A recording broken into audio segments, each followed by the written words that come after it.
how would you tell the difference? You personally, how would you decide? Well, interesting question. I don't know. I'd have to do some research on that.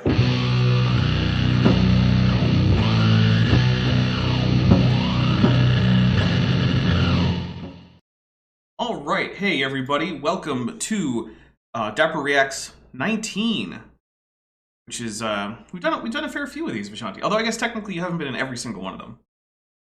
True. Also, DM Wing gifted 1 Dapper Dinosaur membership, which went to the NB'd. So thank you very much, DM Wing. And I see that we had some tetrapods, as well as some tunicates. Guys, the tetrapod is the proper way to welcome people in. You don't want to insult them by using the tunicate. You did this to yourself. Oh, I'm fully aware of it. Thank you.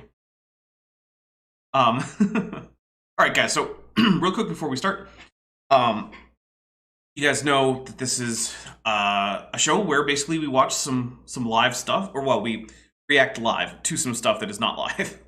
This is a video from ICR where we're going to be talking to Dr. Brian Thomas again, but hopefully this time he understands what the topic is.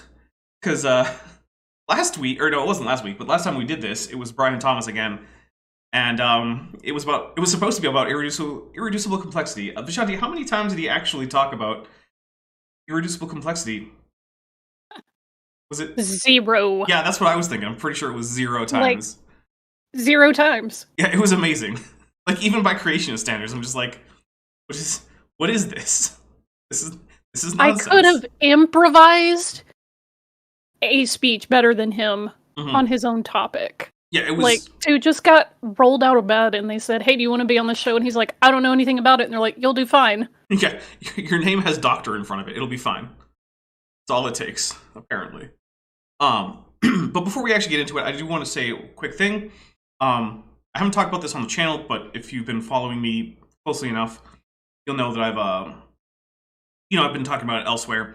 There was recently a whole lot of nonsense surrounding not just Dungeons and Dragons, but also other products that are sort of based on it. And for now, that actually looks to be resolved, and resolved with the rules for Dungeons and Dragons now becoming Creative Commons. Not all the rules, but the core rules, including races, classes, spells, I believe some monsters, are now all in the Creative Commons, which is a big step forward. So I'm still not trusting Wizards of the Coast. I still don't have any plans on buying any new books anytime soon, but that's partially because none of the new books have really grabbed my attention, and partially because, I mean, still kind of annoyed at them. But hey, big improvement. That's all I'm going to say on this channel. However, at 4 my time, which is, what was that, 3 your time on the West Coast, Vishanti, and then 6 East Coast time? Okay. Yeah. Yeah, so at that time, I will be on Chesh's channel, and we'll probably talk more about it there because we're doing our news update with Landon, Noel, and me, and Chesh, and I don't think Mani will be there because I think she's still doing wedding stuff for her family over in India. So, yeah, with that, Shanti, ready for hear what Dr. Brian Thomas has to say about transitional fossils? Oh, and before Valkyrie Vision for $1.99 says, F, it's a drinking game to me. Thank you very much, Valkyrie Vision. Feel free to drink. Am I going to have to do a lot of yodeling? Define a lot. More than no yodeling? Probably, yes. Crap. Yeah. Gotta warm up with those vocal cords. Alright, here we go. Oops. Well, Dr. Thomas, today I wanted to talk to you about transitional fossils. I think some of our audience might be familiar with that idea, but I know for you personally, you have a connection, especially to Archeopteryx and how that relates to your story of understanding Christ and science. Could you... Okay, that's just so weird to me. Anyone who tells me that a big part of their story of understanding Christ is Archeopteryx, that's just utterly bizarre. But you know what? All right, man. Yeah, to each his own. If Dr. Brian Thomas wants to be like, yeah, man, I wasn't a Christian, and then I saw Archeopteryx, and I just thought to myself, oh, Jesus, that's the whole answer. That's the whole point. I get it now. Because of Archeopteryx. Hey, I mean, wouldn't do it for me, but if it does it for you, then good for you. Explain that story with us. Right, sure. This was a big deal because when I was in zoology class and I was being taught evolution as true, evolution meaning you came from fish. That's what I mean when I say evolution. Yeah, That is not what it teaches. Stop saying dumb stuff. The weird thing is, like, you could just say universal common ancestry. And, like, you don't have to come up with, like, weird statements that sound bizarre and, like, using words that are ill-defined in science, like fish. You could just say universal common ancestry, right? Just do that. But how can you strawman it if you don't make it sound stupid? Oh, that's a good point. I'm assuming that he's attempting to approach this from a point of intellectual honesty. That's in good faith. I probably shouldn't assume that. I can't take him seriously right now. He's wearing a bolero, and he's... Boleros are fine, but he's wearing the top button of his shirt undone. That is not what you use for that, my man. Yeah, it is a fashion faux pas. Although, that he has a bolero at all, I think is explained by the fact that, as far as I know, they're headquartered in Texas. I mean, that's fine, but he should know better than... Yeah, I mean, look, button all the way up, man. It's like any other tie, right? If you're going to wear a tie, button the top button. If you're not going to wear a tie, don't button the top button. It's pretty simple. Yeah, well. and like, you're not even going for that faux casual kind of look. You don't faux casual with a bolero, my man. No, and also, the color on his shirt is not playing well with the green screen that he's against, and it's making it look like it's dirty, which is unfortunate. Yeah, it's, you know what? It almost reminds me of this one, God, I have a dress shirt that they used in the TV show Sherlock, and it's got sort of an iridescent pattern in certain lights, but that's only because of the fabric. I think the lighting is also not helping. It's just making him look dull and washed out. Well, look, that's not his fault, so I don't want to hold that part against him, because I'm sure he did not do the lighting for this episode. Pretty sure they have a guy for that. That's what that's what my professors said. Wow. You came from fish, and here's the. Is it what they said? I mean, maybe, I don't know. No. Look, there are some bad professors out there, so it's not impossible. I'm gonna press X to doubt, though. Oh, I doubt, but I'm not gonna say it's definitely not a thing. Maybe. Proof of it. And they showed a picture of Archeopteryx, did my professor, on the last day of class, no less, saying, if you don't remember anything else, remember this fossil, because it's proof of evolution. It's a perfect transition between reptile and bird, because it's got reptile features and bird features all in one creature. Mm-hmm. It's an extinct bird with teeth in its beak and a few... No beak, but it did have teeth, which actually makes it... it's a pretty strong non-avian feature, no beak, but having teeth, yeah. Few claws on its wings. That's a little iffy. The real thing there is that it has unfused wing fingers. So modern birds, basically all their bones from digits 2 and 3 fuse up until like the very last little distal phalange in digit 3, I think, but it might be 2. I gotta double check. But then also like the distal phalange in digit 1 also is free to move. And whereas Archeopteryx has, fully separated phalanges for each finger, they could move more or less independently. Which is, that's the unusual thing. Because lots of birds have claws in their wings, right? Like a swan will slash you if it wants to. It's got a big old thumb claw. And doesn't care. They're mean enough to do it. Oh yeah, swans are dicks. Because they're basically just necky geese. And geese are dicks, we all know that. Yeah. Tesla Ranger in the chat says, if you remember nothing else, he took his professor literally. Ooh, burn. Brutal. Wow. That's pretty good. Oh man. And yeah, Beethoven points out in the chat, dinosaurs can be mean. Absolutely. Look, wild animals are not there to be for your... They're just not. Nope. It's not like no one has ever befriended an actual wild animal, but do not count on it, and do not expect that wild animals will be your friend. Not likely. We turned wild animals into friends over hundreds of years of selective breeding. Right, yeah. If you wanted a friendly goose, you're going to have to do your own selective breeding. Good luck. Mm-hmm. And some extra bones in its tail, extra, whatever that means. Holy crap. What it means is it doesn't have a pico style. Oh my goodness, I'm taking a sip of this tea because that's all I've got. Oh no, this is... Ugh. Yeah, like a long bony tail versus a pico style is a pretty big difference there. They're Dr. Brian Thomas. And the thing is... Remember the person who said, yeah, Archeopteryx has a pico style, and we were like, no, Yeah, the opposite of that. That was Gabriella Haynes, the AIG's new pet paleontologist. And also, speaking of which, yes. I have some, can't quite say insider information, but let's just say some not currently public information from inside Creationism that she is currently a part of leading their charge against other versions of young Earth creationism, which they're now very much coming out against. Like, they've abandoned any pretense that they're going to do anything scientific and convince this wider world. And they have just gone all in on infighting. So they now have... They published... Last week, they published an article about Peter from Paleologos. What? Yep. I mean, look, it wasn't...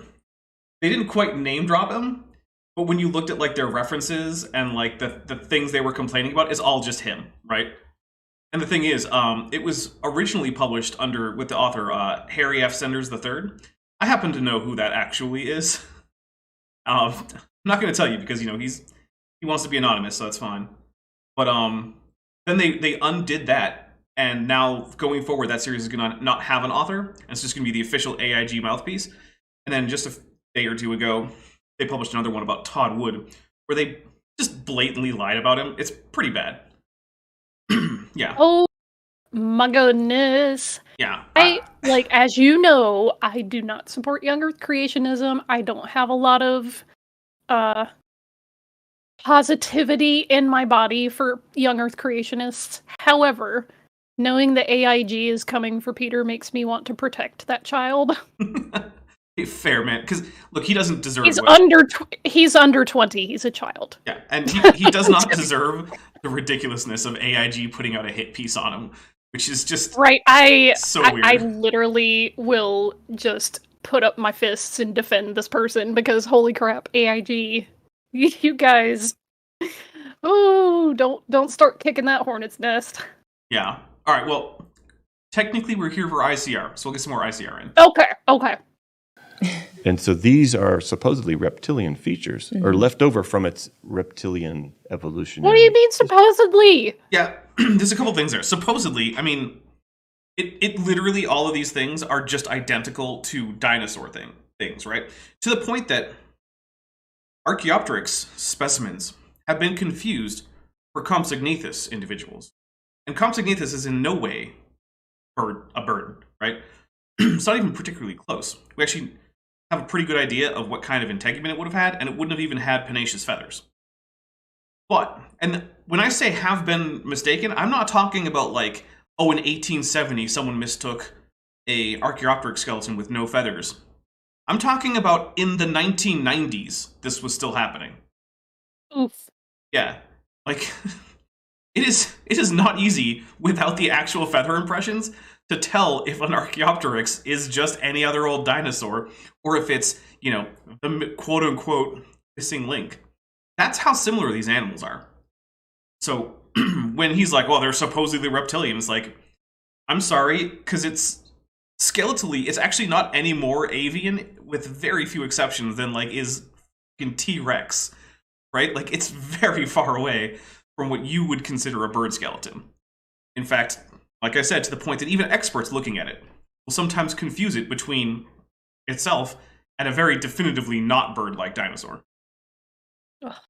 History. And I left that class persuaded that evolution has to be true because Archeopteryx is a transitional form, a transition between reptile and bird, exactly like what we would expect to see in the fossils if evolution is true, if we really did come from fish. Okay. Let me put on my Morpheus glasses. Okay. What if I told you that all fossils are transitional? Oh, see, I'm sure he would have excuses. Sorry, excuses. Goodness. Yeah. But the thing is, it fundamentally is true, right? Everything, unless it's right about to be extinct, is transitioning from whatever that lineage is going to be in the future, or sorry, from whatever it was in the past to whatever it's going to be in the future, right? We're all stuck in the middle until it's right time to go extinct. And yeah, and the thing is, in many cases, you can actually see that, right? We have less bird-like dinosaurs, and we have more bird-like dinosaurs, all the way up to including, just brown birds. Which, by the way, is where I like to call things birds, which makes me hyper-restrictive compared to most people. People are like, oh, look at this enantiornithine bird. I'm like, nah, it's not a bird. They're like, why not? I'm like, because it's not a crown bird. It's like, oh, okay. Like, don't follow my advice on that. Gosh. Yeah. STEM birds. Yeah, I don't know. I get the feeling that these creationists, they expect, quote, a transitional fossil, end quote, to be exactly 50% of one thing and 50% of a different thing. Like, yeah. They expect sort of half scales, half feathers, but then you have a beak, and then you have, like, reptile feet. And, dude, stop. That's not how any of this works. Yeah, there's definitely a lack of understanding that certain features of, like, modern lineages don't all appear at once, right? So, like, if we take birds as an example... Evolution teacher just come out of nowhere. So, like, if we take birds as an example, right? Like, the picostyle comes before a strong keel. And then a strong keel shows up earlier than, like, the crown bird, like, wing condition, where, like, they have the muscle that kind of goes down to attach to those keel, and then they pull the wings both up and down with muscles that attach to the keel, which requires, like, a big fancy pulley system inside. Like, that is one of the last things to appear. Or, like... asymmetrical flight feathers on the primaries and secondaries appear before the, use of an alula, which is a little, what the thumb is used for in modern birds. Like, these all appear in stages. So, there is that confusion, but I'm not positive if that's where Brian's going to go with it. So, let's find out. And so that was the story. Mm-hmm. And then later, a friend of mine challenged me on that. Sounds like a bad friend, but okay. He challenged me to explain the details. And he said, one of the questions they came up in our conversation, do all evolutionists believe that this particular fossil named Archeopteryx, it's from Germany, do all of them believe that this was transitional? Okay, before we go full Alan Fiducia, because I've been doing this long enough to know that that's where we're going with this, is almost certainly Alan Fiducia. Alan Fiducia does think that Archeopteryx is transitional. He just doesn't think that it's transitional between dinosaurs and modern birds. Because he thinks that there was this Archosaurian lineage that doesn't really show up in the fossil record until the middle of the Jurassic.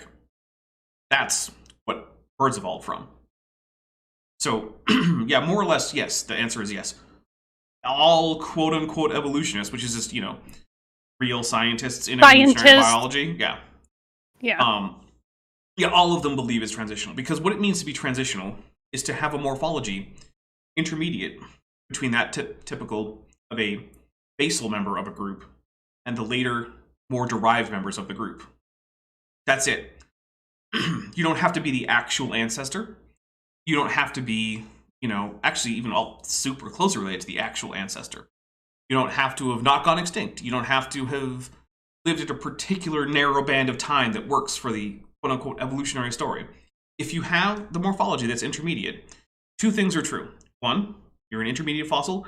Two, you're the kind of thing that creationism spent basically its entire existence denying should ever be found about anything. So, yeah. And I looked into it and found that the answer was no. Oh. There were some evolutionary scientists who looked at it and said, no, it's just an extinct bird. What would that even mean? So depending on how you define bird, then sure. But guess what? All human ancestors, all the way going back to, when apes have first evolved, are just extinct apes. Doesn't make them not transitional. What does it mean for it to be, quote, just an extinct bird? It's clearly not a modern bird. So, I mean, it doesn't have fused metacarpals, it doesn't have fused phalanges, it doesn't have an alula, it doesn't have a pygostyle, it doesn't have it has a weak keel, but doesn't really have a keeled sternum. Well, you doesn't have a see. beak. Oh, yeah, just no reasons, it doesn't count, it's just a bird. Okay, sure. I mean, I Well, guess you see, all birds have feathers, so this has feathers, so it's a bird. Dinosaurs can't have feathers. I mean, David Mented did take that route before he died. It forced him to conclude that, like, Velociraptor was a bird, and I'm just like, okay. If you want to say Velociraptor's a bird, you realize you've lost the game on the whole birds aren't dinosaurs, because everyone's going to look at you and say, yeah, no, if that's a bird, then birds are dinosaurs, because Velociraptor is so obviously a dinosaur. But yeah, the thing is, even if you say it's just an extinct bird, it doesn't make features not consistent with modern avian classification go away. You still have to account for why those are there. You don't get to just slap a label on it and then it goes away, right? Because actual science doesn't really care what humans call things, right? It's like when there was a whole debate about, is Pluto a planet? Pluto didn't care. Pluto just kept on circling the sun and circling together with its biggest moon, Charon. Charon or Pluto Charon. will always be a planet in my heart. Aww. Well, it is a dwarf planet. It's a kind of planet. Anyway, here we go. And you know what? Since we've discovered it, it hasn't made one full revolution around the sun. No, it has not. Although I think we're getting close. Yeah, it's just so far out there that it takes a really long time. Yeah, in Pluto years, we're all less than one. Well, except for me. Except for me. Yeah, you're what? A few hundred. Yeah, something like that. Anyway. Now, why would some say this is proof positive of evolution and it's the best example of a transitional form? I wouldn't actually say that, but I mean, it is a good example. Whereas other evolutionists say, it's just a dead bird. None of them say that. So Nobody says that. Even the bandits, who are like the dumbest of all the quote-unquote evolutionists when it comes to the bird evolution, still acknowledge that Archeopteryx retains many basal features that are not present in modern birds, because it just does. That's the whole reason it's pointed to. And you just saying, well, it's just a dead bird, doesn't explain those things. If you want to tell me why Archeopteryx isn't a transitional, you have to explain the transitional features. You don't get to just play like footsie with debates about taxonomy. That doesn't help. It has nothing to do with evolution. Yeah. It's so why? And so that got me started on my journey from evolution to creation, was that very question about this very fossil. And so, of course, at the end of that journey, I found different answers. And okay, here's how I'm interpreting this. Guys, tell me... Bro, I found different answers. They're the incorrect answers, but they're the ones I like. Right. So here's what I'm going to do. I'm going to start up a poll, and I'm going to... the thing is, I'm going to only describe what the poll... like how you should answer as we go. So don't answer it yet. We're just going to go with... Is my interpretation of his story accurate? Just going to add yes and no. I'm going to somehow fix the fact that I apparently forgot how to spell the word story. Anyway, okay, so here's my interpretation. Brian Thomas starts out as a creationist. I don't know if he's old Earth or young Earth, right? But he's deciding he's going to get this degree and take this biology course, or zoology course, sorry. So, don't vote yet. It's too early, guys. Come on. So there's no I like turtles option. I protest. Well, sorry. Anyway, so he takes this course. At the end of the course, he's like, well, I guess there really is good evidence, but I don't like it. I hate that. I'm a good Christian boy. So then one of his friends, another Christian, says, well, look at all this creationist literature and look at these cherry-picked scientists who have things that they don't agree with the consensus with about Archeopteryx. And then Brian Thomas desperately clings onto this, and he's like, oh, thank God I don't have to believe in evolution anymore. Now I can have some excuse to maintain my strictly literal interpretation of Genesis that kind of, brushes over the doors, the floodgates of heaven. because, you know, I don't want to have to think about the Bible talking about an actual solid dome holding back a cosmic ocean. But anyway, I definitely believe in Genesis very literally now again. That's what I think that story is the story of. What do you think? I'll say that he perhaps will claim that he, quote, wasn't taking his Christianity seriously enough to that point. But somebody came along and showed him that he can, in fact, trust the Bible. And they laid all this young earth creationism stuff on him. And he went, oh, I like this more. It must be true. Okay. Yeah, I mean, I can see that one too. All right, now, we're going to have to close this poll soon because here's the thing.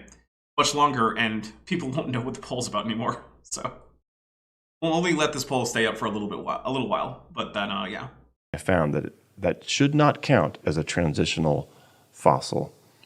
Why? And we'll talk about why. Oh, Yeah, good. thank Good. We're going to talk about why. I feel like it might not happen, but buckle up, guys. Thank you. So I appreciate you just sharing. There's a personal connection. We're not just trying to, yell answers at people, but even for us and our own discoveries and understandings of science. So thank you for sharing that. What is wrong with her mic? Nothing. But I was going to say, one of the things that I personally get frustrated at is too many people value being nice over being correct. And you don't have to disregard being nice, but a lot of the young earth creationists think that if you're nice enough about something, that it should give more weight to what you're saying.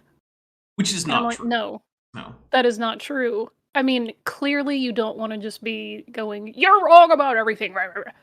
But when they just gently and kindly explain their pseudoscience, people take them more seriously. And I'm like, guys, if I tried to explain Bigfoot the same way to you, I would get laughed out of the building. Yeah. Also, I want to say Southern Sal, aka SHGH, upgraded their membership to Amnio. So thank you very much, Southern Sal. I really appreciate upping that. Guys, the membership program is a lot of fun. You get access to my private Discord server only for people who are patrons or members. You get the emojis. You can torment me with pelagic tunicates at will, which I did it to myself. I understand this, but it's still a thing that is I have nightmares about just swimming in the ocean and suddenly there's a chain of salps. No! Yeah, unacceptable. Anyway, here we go. And as we talk about transitional fossils or transitional forms, you can tell me which one is the correct way to say that. I'm going to say that both of those terms are acceptable. Right? Yeah. Now, technically, if you want to say a transitional form, there doesn't have to be a fossil of it. So you could have a hypothetical transitional form and then later find the fossil, but in almost no conversation is that distinction going to matter. So I'm fine with either of them. Maybe Brian Thomas isn't. I don't know. Maybe he's some kind of weird stickler. I think it might be good just for some of our audience. What is the overarching definition? Hey, you don't hear the extra hissing and the echo on her mic? Is it just me? Maybe my sound isn't up far enough for that, Okay. perhaps. Let me know in the chat if you can hear the extra echo and the hard S's on her mic, because it sounds like maybe she's they have a camera mic or something, and for some reason her microphone is malfunctioning. I don't know. And so give us that definition, and then why are these so important? You kind of mentioned that in your story, but why are these important to the evolutionary view? Right. So Okay, so the way that she speaks, she has a very whistly, sibilant S. Mm-hmm. That's a quirk that I don't personally like about certain speakers, but that's just one of the things. I think it's probably where she's positioning the tip of her tongue against her teeth, but it's not, to me, my ears, it's not the mic. She could be a little closer to it, but I don't think that's the mic. I don't hear any hissing, though. Look, everyone is apparently... Well, okay, now I'm getting actually different things. Some people are like, yeah, there's a weird crackle or an echo, and some people are saying it's fine. Maybe it's just a me and a few other people thing. Maybe it's just hitting my ear or our ear differently. Yeah, I'm not using my super good quality headphones right now, so that's probably why I'm not hearing the upper end of that. Okay. It's bugging me. I don't even know how well it's coming through because I don't even remember if this audio source has any post-processing, which it might. On my end. There's going to be transitional form. It is a slippery definition, right? It's really not. We already talked about it. Not. If a morphology is intermediate between a basal morphology and a later derived morphology, then it's intermediate. Now, if you want to know whether a later, presumably derived lineage is descended from an earlier, presumably more basal anatomy, then you could predict where and when you see a transitional form and then try to find the fossil. And if you can, then that's a confirmed prediction. Famously, that happened with Tiktaalik, but also basically every hominin fossil ever found was found that way too, right? Why were people digging in places like Afar in southern Africa? Well, it was specifically because they were predicting that they would find transitional fossils between basal Miocene apes and modern humans. And then, they did. So one person might mean one thing when they Mm-hmm. say it in one sentence. Okay. But that same person might mean something different when they say the same phrase in the very next sentence or paragraph. Could you say one thing that's actually just concrete and takes a position, man? No. Just that's one of the things I hate about Brian Thomas is like communication style, I guess. Is he just stays wishy-washy about everything. Just take a position. Give someone something that they can actually assess as a position, whether to critique it or to accept it or anything. And so it's like, No positions shall be taken. seriously, it's all just like, oh, well, there's a lot of equivocation. Okay, great. Could you Give us one. Yeah, give us an example or explain some of the definitions. Maybe tell us which explanation you would like to go for this conversation. No? Oh, Okay. also, my audio mixer, I have it specifically calibrated to get rid of certain high or low end anomalies, so that's also probably why I'm not hearing it. That could I be. tend to favor really, really warm tones and heavy bass, Yeah. so I think that's why I'm not hearing the hissing, because I specifically Yeah, that would make sense. got rid of a lot of the mid and the highs for that. All right. I've increased the speed of this video by 10%.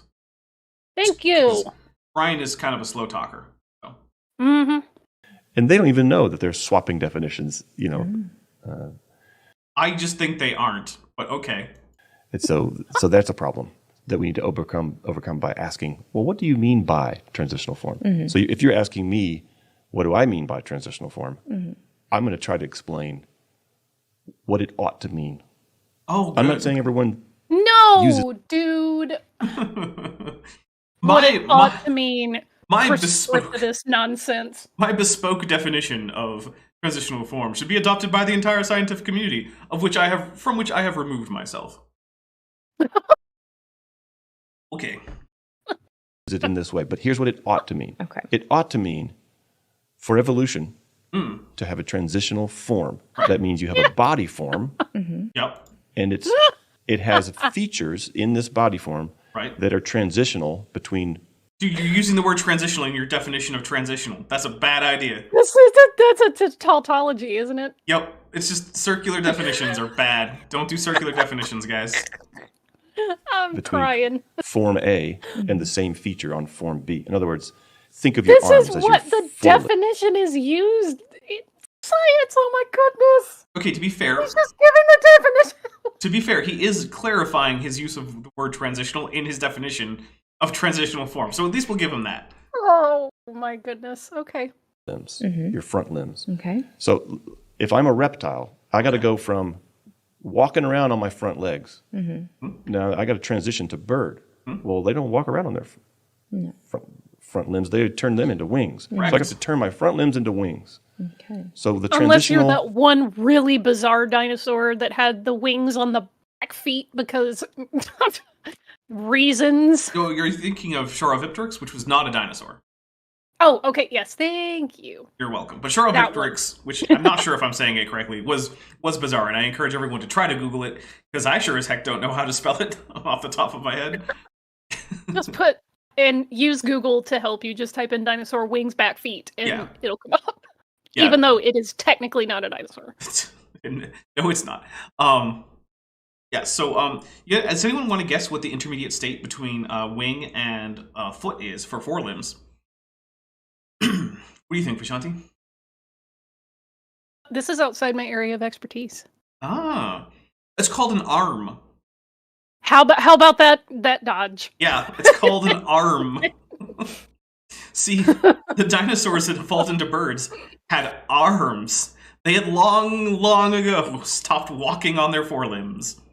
It's just like... Listen, I told you a long time ago that biology is not it's not in my wheelhouse of things that I just have working knowledge about. So anytime you ask me specific biology questions, I am more likely to not know the answer than to know them. Hey, if you spend enough time on this channel, you'll figure it out.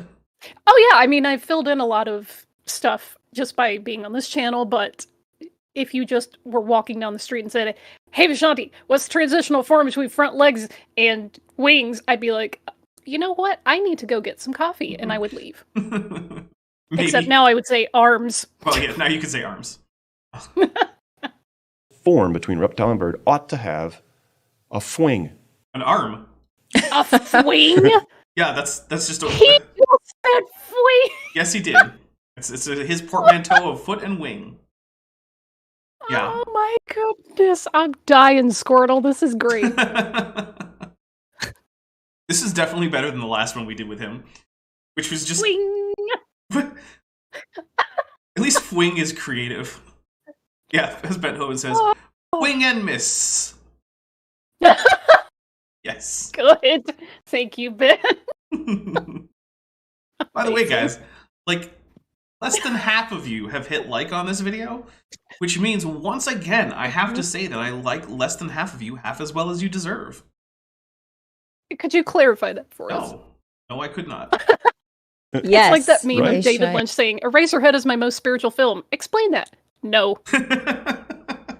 It's because of the radiator lady. That's the whole spiritual message right there. Yeah, it's Lady in the Radiator. Yep. Correct. If you haven't seen Eraserhead, I would recommend it, but like, I'm not sure if I can just recommend that movie to general audiences. I do, because I'm weird. Fair enough. Apocalypse Meow says, "Fwing for the fences, y'all," for $1.99. Thank you. I'm sorry, I'm gonna be laughing about Fwing and a miss. Like every time I see this guy. Oh man. Okay, let's try to get a little bit more of this in here. It ought to have a We all transitional. should. It ought to have a transitional feature. Yes. That's not quite legs anymore, but Yeah. not quite yet wings, right? Mhm. Yeah, an Not an arm. It's literally just an arm. Like, my goodness. Okay. So that's what we're looking for. Yeah. Mhm. It turns out every transitional form that's proposed as a transitional form doesn't even have a legit transitional feature. What You are so incorrect, my man. Just makes, goodness. just out of curiosity, what makes the transitional features of the one transitional form we've talked about, Archeopteryx, not transitional? Well, you see, that's not a Fwing. Well, that's the thing, though. It kind of is, because it's It kinda very is. similar to every other dinosaur arm that's ever dinosaur-armed. Ever. But it's also got feathers on it. Like, and the thing is, currently, right now, modern day, the world is full of animals that have something that's transitional between an arm or a wing, or sorry, an arm or a foot and a wing, right? What are flying lemurs, colugos? They don't actually fly, but you know what? They have webbing between all their digits like a bat does, to the point that bats actually used to be thought to be the sister group to colugos and primates because of how similar the morphology of colugo flight membranes and bat membranes are. Right? We have Wallace's flying frog, which again uses similar features like that. You got freaking flying snakes and gliding, but still, like, the world is full of things that are currently transitional between flying and not. Now, will these groups ever actually evolve true flight? I don't know. Maybe. But they're halfway there anyway. So yeah, like sugar gliders, flying squirrels, colugos, Wallace's flying frogs, like all of these. Halfway Thanks, Bon waiting Jovi. on a player. All right, here we go. On it. So the Archeopteryx, for example, it had fully formed wings.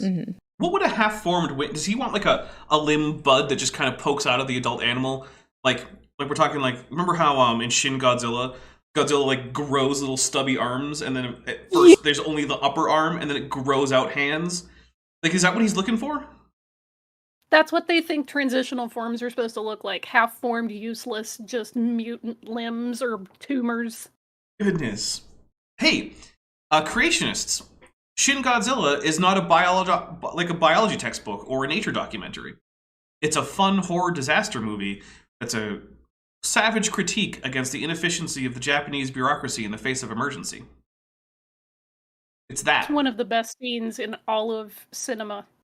Oh yeah, Shin Godzilla is amazing. You know the one. Oh, there's more than one that's the one, but yeah. Also, really bold to use an operatic score for their climax. Just saying. Loved it. Bold move. Loved it. Yeah. Chef's kiss. Oh yeah. With flight feathers, feather impressions in the rock, and actually feather proteins there too, but that's a different topic. Yeah. I mean, it's kind of not a different topic, but okay. Did we find feather proteins in that rock? Yes and no. So did we find entire proteins? No. Did we find things that are almost certainly like the remnants of protein molecules? Probably. Did we find under things like fluorescence and X-ray excitation and things like that, evidence of melanosomes, which, are made of protein? Yes, there are fossilized melanosomes associated with some Archeopteryx finds. So we know what color they were. yeah, sort of. Turns out they were probably black. Neat. Yeah, which is actually a pretty common feather color. It's sort of like the default color for feathers. Black It's feathers easy tend color. to... Yeah, it's easy. Black feathers tend to be strong because the melanin actually strengthens the fibers of the feather. So, like, all things being equal, if you don't have a particular reason for your feathers to be a different color, black tends to be the color that you just kind of go with. This is lending more credence to my COVID or overlord theory. Corvid. Oh, They're gonna Corvid. take over. I thought you said COVID. Sorry, and I was I like, said COVID. oh, you did say and COVID. I realized after I said it that didn't make sense, and my brain just substituted a word for no reason. Okay. So, yeah, Corvid. Corvid. Overlord. That's a mouthful. Corvid Overlord.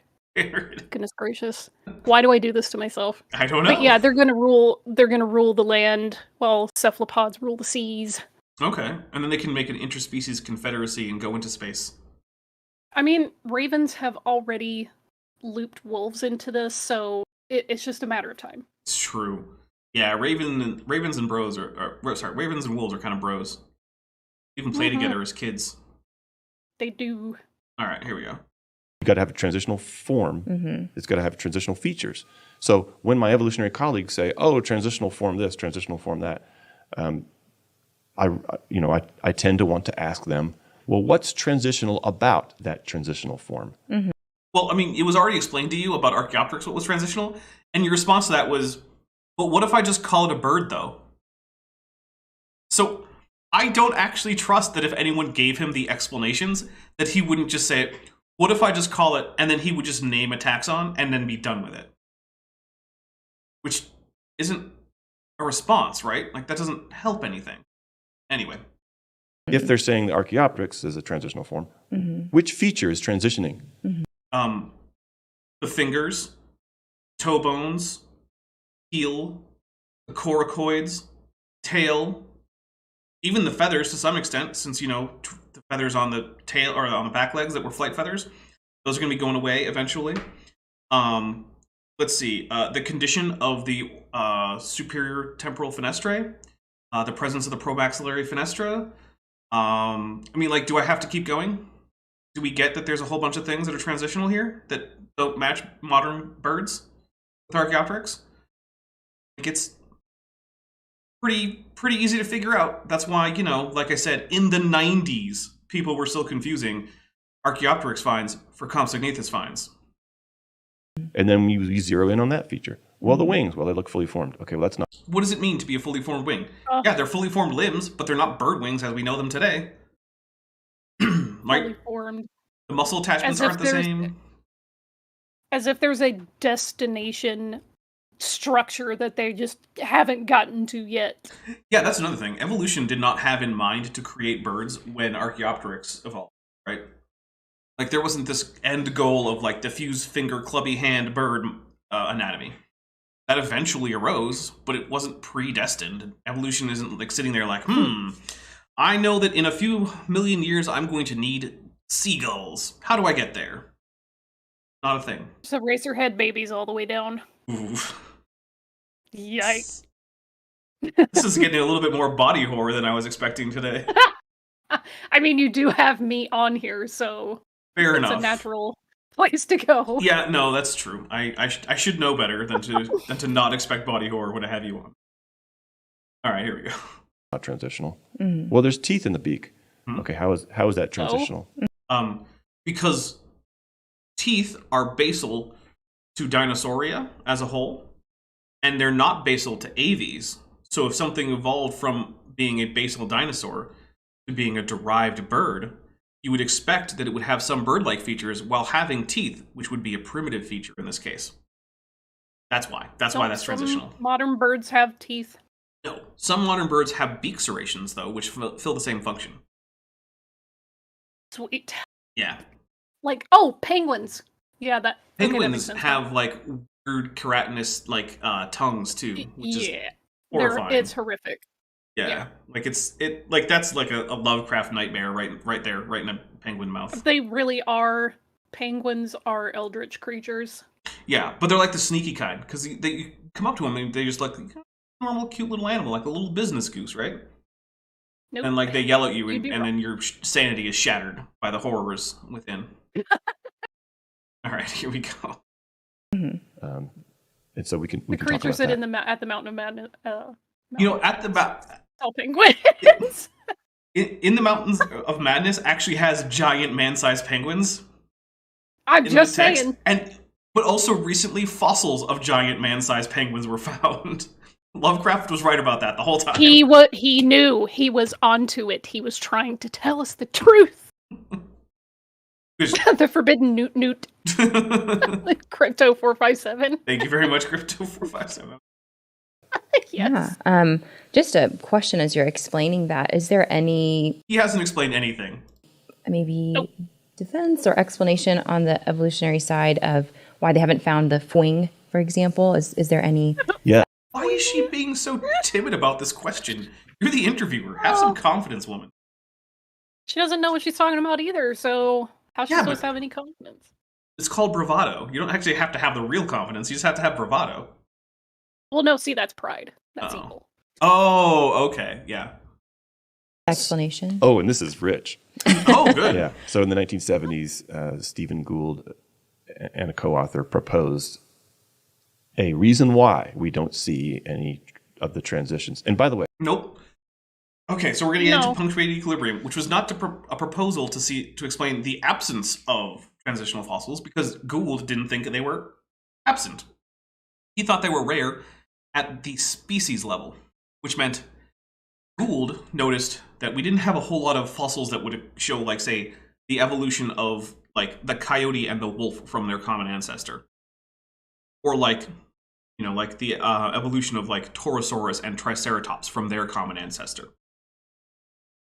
But we had a lot of, say, transitional fossils between, like, sort of generically ornithischian, really early ceratopsians, like Protoceratops or Psittacosaurus, and then getting into, like, the later Neoceratopsians, like in Ceratopsidae, right? And we have a lot of transitional fossils there, but how come they're hard to find between, like, Torosaurus and Triceratops?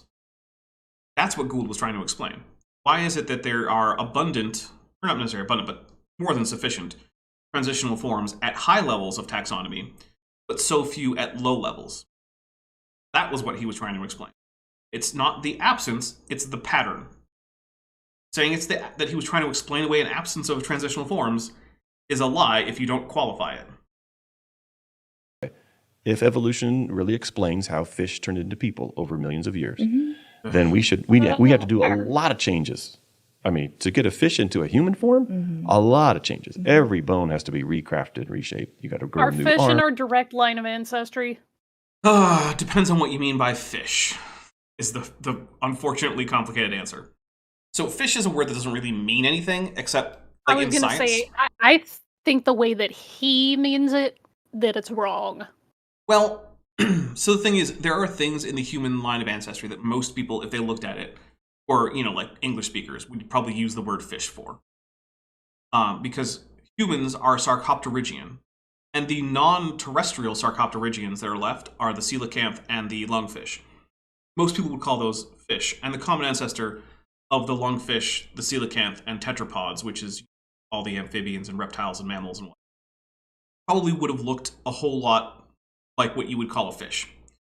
So if by fish you just mean aquatic, like primarily aquatic vertebrate, right? So not like secondarily aquatic, like it's never had a period in its evolution where it went fully terrestrial and went back to the ocean. If that's what you mean by fish, then yes, humans did evolve from fish by that definition, but that definition also isn't really a scientific definition. It's just a weird colloquial I was gonna thing say, to call. doesn't that would include eels? Oh yeah, it would include eels. It would include sharks. It would include goldfish. All the ray fin fish. So by that broad and very colloquial definition, then yes. But that's the thing is, scientists don't really use the word fish anymore because it doesn't mean anything in terms of like actual cladistics. So you can say, well, humans are Sarcopterygians, which are the so-called lobe-finned fish.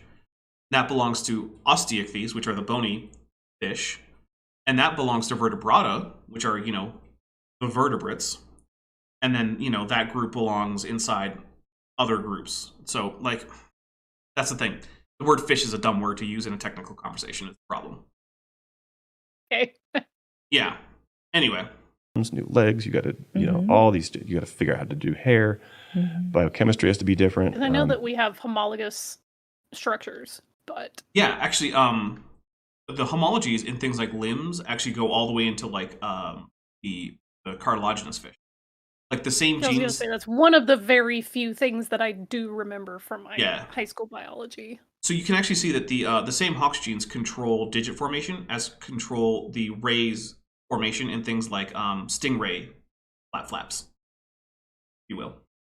Because C-flap. Yeah, C-flap flaps. The flap part of the C-flap flap is actually just the pectoral fins. Right? They're just sort of like glommed onto the rest of the torso. But also, if you look at the difference between, say, tetrapod genes that control for finger development versus the rays, you can actually induce in embryos of stingrays formations that look more like fingers by tweaking them in the same way that corresponds to the mutations that you see in the lineage going to tetrapods. And all of this is very well explained in the book Your Inner Fish by Neil Shubin, which I highly recommend. I recommend it all the time, and I feel like no one ever actually picks it up and reads it. Very good. It goes really into this, and it's not... I mean, it's for lay audience, but it doesn't like skimp on the technical details either, so, be prepared for some heavy reading if you go and pick it up. But, yeah, there are deep homologies, both in terms of just the actual structure and even also the genetics that do this, such that you can see how mutations can very easily take you from just a bunch of little spokes coming out of the torso all the way to functioning limbs that are useful for walking or grabbing. So, yeah. Most, therefore, of the fossils that supposedly trace our human ancestry back to some sort of fish, most of those fossils ought to have a transitional form with transitional features in them. Yeah. Yeah, like Tiktaalik or Acanthostega. Yeah, exactly. Fin needs to become leg. Yeah, okay, hold on. Let's see what we got here. So let me just switch scene over for a second here. Go to just the main monitor. Here. Okay, so we're going to type into Google. We're going to type in Tiktaalik forelimb. Forelimb, and then we're going to get some images so we can take a look. All right, here's a nice one. Let's look at a nice big tab. Zoom in here. So we actually have also Tulerpaton, which is a very primitive, very early tetrapod. And you can actually see this is a transitional fin that's becoming a leg. It has a very obvious elbow joint. The humerus is very robust, so it has a strong connection to a lot of big muscle attachment sites. You can also see where the radial bones are becoming very similar to the hand bones. Okay, so let's try Acanthostega forelimb. And then this is going to be even closer to an actual modern tetrapod. So open this in a new tab. While you're doing that, Lorraine in the chat asks, what is a fwing going to evolve into? And DM Wing says, a flarm. Nice. So here you can see, right, this is still pretty similar to the Tiktaalik limb we saw before. I first back and we'll be able to flip between. Oh. There we go. Okay, so now we can flip back and forth, right?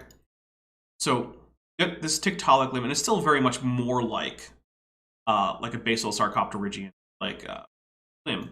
You get to Acanthostega, way too many fingers, right? But you can see how rather than having this sort of 1 to 2 branching structure where you have like one bone that branches into two, it's been simplified a bit. So now it mostly branches right here at the sort of proximal end of the digits, and then it splays out into digits. But still, you're getting the same bones that you have in this fin. They're just arranged differently. These are intermediate between fins and regular old tetrapod feet, and they're right there. We've got them. They're fully. Robert Adsit says it's fully functional. It can't be transitional. Well, let's hope exactly how this guy's gonna go. Let's hope it's fully functional and programmed in multiple techniques, just like data. All right, so we'll go back now that we know that he's just lying about the fact that there are supposedly no. You will find that these limbs are quite functional when your archaeologists thrive. Paleontologists. Paleontologists. Good grief. I need more coffee. Well, hey, Yikes. We got a break coming up. Okay. Totally get a refill. Okay, look. The image of me doing my best Sisyphus impression, that's me trying to do biology. So I picked it for that's pretty fitting. All right, here we go.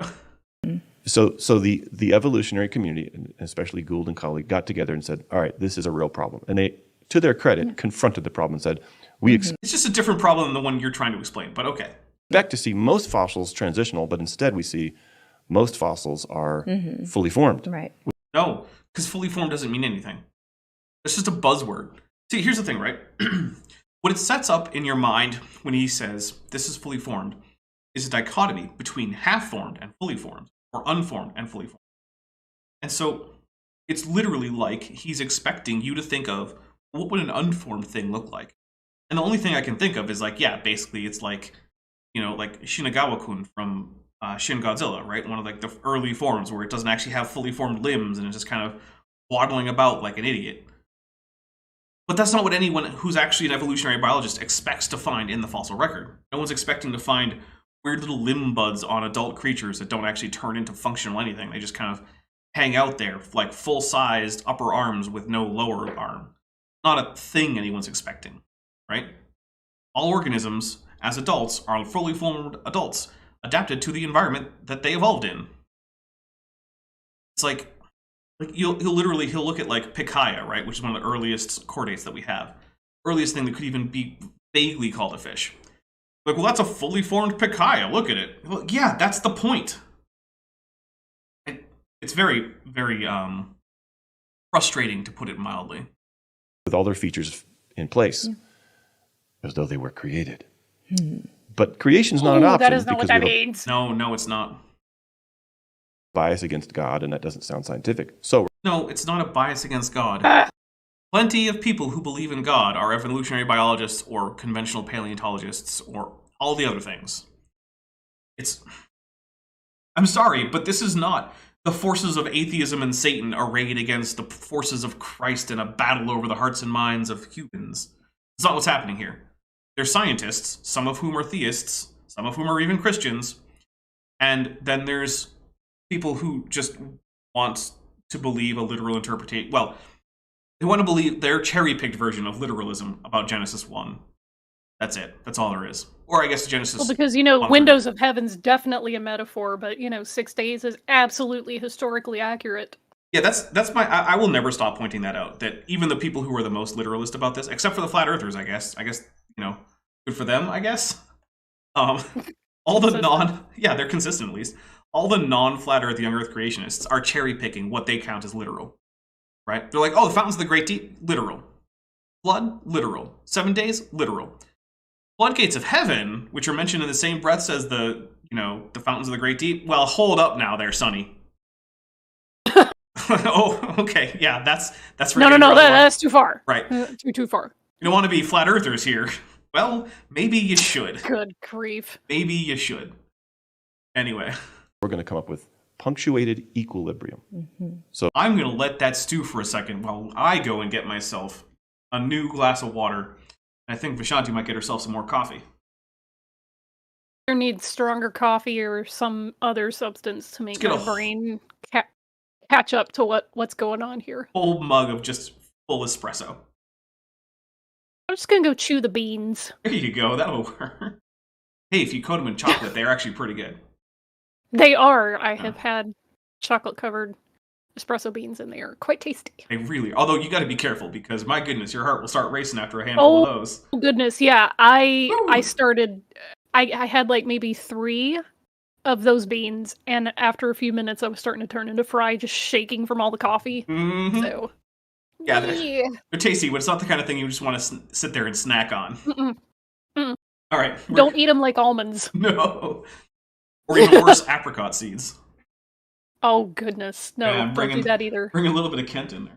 All right, guys, we're going to be on intermission for a couple minutes while I get a refreshed drink, and so does Vishanti. Enjoy the musical stylings of Bent Hovind.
we are back. Welcome back, Vishanti.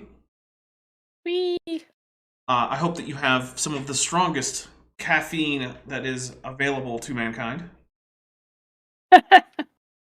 We have a Hopefully. we have a $4.99 super chat from Vandelli in 1998 who says, "Yes, unlike AIG that has to sign a contract to work there, saying stuff. Paleontologists don't have to become atheists to start their careers." Yeah, that's a big difference, right? AIG has a statement of faith. You know what a statement of faith is in terms of science? It's just misconduct. That's saying, I believe that these are the answers to these questions, and I don't care about the evidence. It's not okay. If you want to start a religious body that's not doing science, you want to have a statement of faith, hey, have at it. If you want to say, this is a religious organization for scientists, and these are our beliefs, but the organization itself doesn't actually try to say that it's doing science, it's just an organization of scientists for when they're doing theology stuff instead of science stuff, that's fine by me too.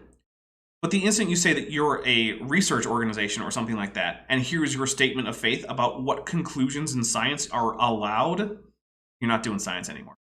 Also, Dr. Tapioca Weasel has gifted a Dapper Dinosaur membership, which went to Binge Thinker. So guys, get those amniotes in the chat to welcome Binge Thinker, to the memberships. Binge Thinker, if you go to your Discord and from your Discord manually link it to this YouTube account, you should be automatically added to the server. Which, by the way, guys, if you're not currently in that server and you're a member or a patron and you want to be, you have to actually link from Discord to YouTube. Just using the same email account or same login information or something will not work. You actually have to purposefully do that. Anyway, let's just get more Brian Thomas in. What do you think, Vishanti? If we have to. I mean, technically we don't, but like, it is kind of why we're here. So they proposed Okay. this. They made a phrase, and they said, okay, here's what happens. Creatures reach a stable form, and then that's when they get fossilized. No. My goodness, no. That is not... Okay. So we're going to talk about the different kinds of selection, and also a little bit about, like, the very, very basics of taphonomy, right? Okay, so... There are multiple kinds of selection that determine how an organism is going to change morphologically over time. Now, we're going to ignore one kind of selection here. We really only care right now about directional and stabilizing selection. There is another kind of selection that does occur, and it is important, but it doesn't so much matter for this right here. So stabilizing selection is what happens when a population has reached a morphology that is very well adapted to their current environment, such that significant changes will tend to reduce fitness rather than increase it. So basically, you've sort of found your peak fitness in terms of anatomy and like physiology. So it doesn't make sense to really change that. So evolution tends to select against such things. Directional pressure is when you have some kind of selection pressure that encourages multiple rounds of, adaptation to a new kind of anatomy, right? So one example that we can see is if we look at horses through the geological column, right? They start very small, like the size of like maybe a big cat or something. Not a big cat like a tiger. I mean like a big cat like a Maine Coon, right? Talking like a largish house cat.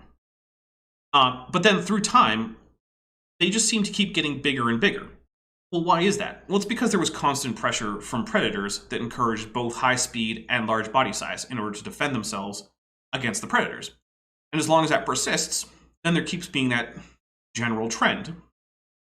Okay, so what punctuated equilibrium is saying, and this is a bit simplified, like I'm leaving out some of the aspects like genetic drift and the founder effect, but still, this will give you a good idea of like the basic of the idea, is that most populations, most species, spend most of their existence under mostly stabilizing selection. That's why species tend to seem relatively static throughout geological time most of the time. There are exceptions. We have chronospecies in the fossil record. They're tracing the actual morphological evolution of one population so that at various times it seems appropriate to give them different specific names. That's the exception. However, when smaller groups of organisms, smaller groups it's easier to evolve in the first place because of less genetic drift, when they enter new habitats, suddenly there are new selection pressures. And those generally are things that end up affecting the morphology of the species relatively quickly, because changing the morphology is very advantageous. But then, if that organism now firmly establishes itself as a new species, it will enter a relatively long period of stabilizing selection. Now, it's not that only organisms under stabilizing selection are the ones that are going to be preserved. However, if it's the case as it seems to be, that large populations, which means it's hard to evolve in the first place, and lots of stabilizing selection, which is what most organisms seem to spend most of their time in those conditions, then the most likely organisms to be fossilized are such organisms. Simply because of just like statistics, right? To a large extent, you can think of fossilization as being more or less random within an environment. So, if you're in like this particular swamp, right? After accounting for your body size, which hard parts you have and whatnot, whether any given organism of a particular, like any individual of a particular species is going to be fossilized, just call it a roll of the dice. So if over time, there are more of these stable populations and there are more of these undergoing significant morphological change populations, you're just going to get fewer transitional species at the species level, which was the problem Gould was trying to fix. But you still get a lot of transitional species over wider stretches of time and larger taxa than just like, within a genus, which we do see. So there you go. There's punctuated equilibrium in, I don't know, what was that, like 3 minutes? Something like that. And they undergo rapid spurts of evolution, during which time they have all these transitional features, Right. but that never gets fossilized. Right. So Again, no, it's just less common for it to be fossilized down at the species level. how convenient. Yeah. They built a history Yeah. that that insulates their view from the lack of evidence for their view. Ah, By yes, saying, the "Oh, well, conspiracy. Yes, yeah. Here's the thing. One, punctuated equilibrium was not just wholesale adopted, right? Like gradualism still occurs. We still see it. It's just there are also many times when there is some kind of punctuated equilibrium going on. And second, it was never proposed to explain away the complete lack of transitional fossils, because there just isn't one. There's no need for a conspiracy here. Right? Like seriously, this is like someone coming up with like we're having an argument. Hey, look, we need a new safety feature for these cars.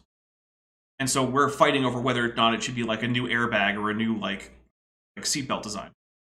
And then Brian Thomas comes along and says, if you guys can't figure out whether or not seatbelts or new airbags are the best bet, then I guess cars don't exist.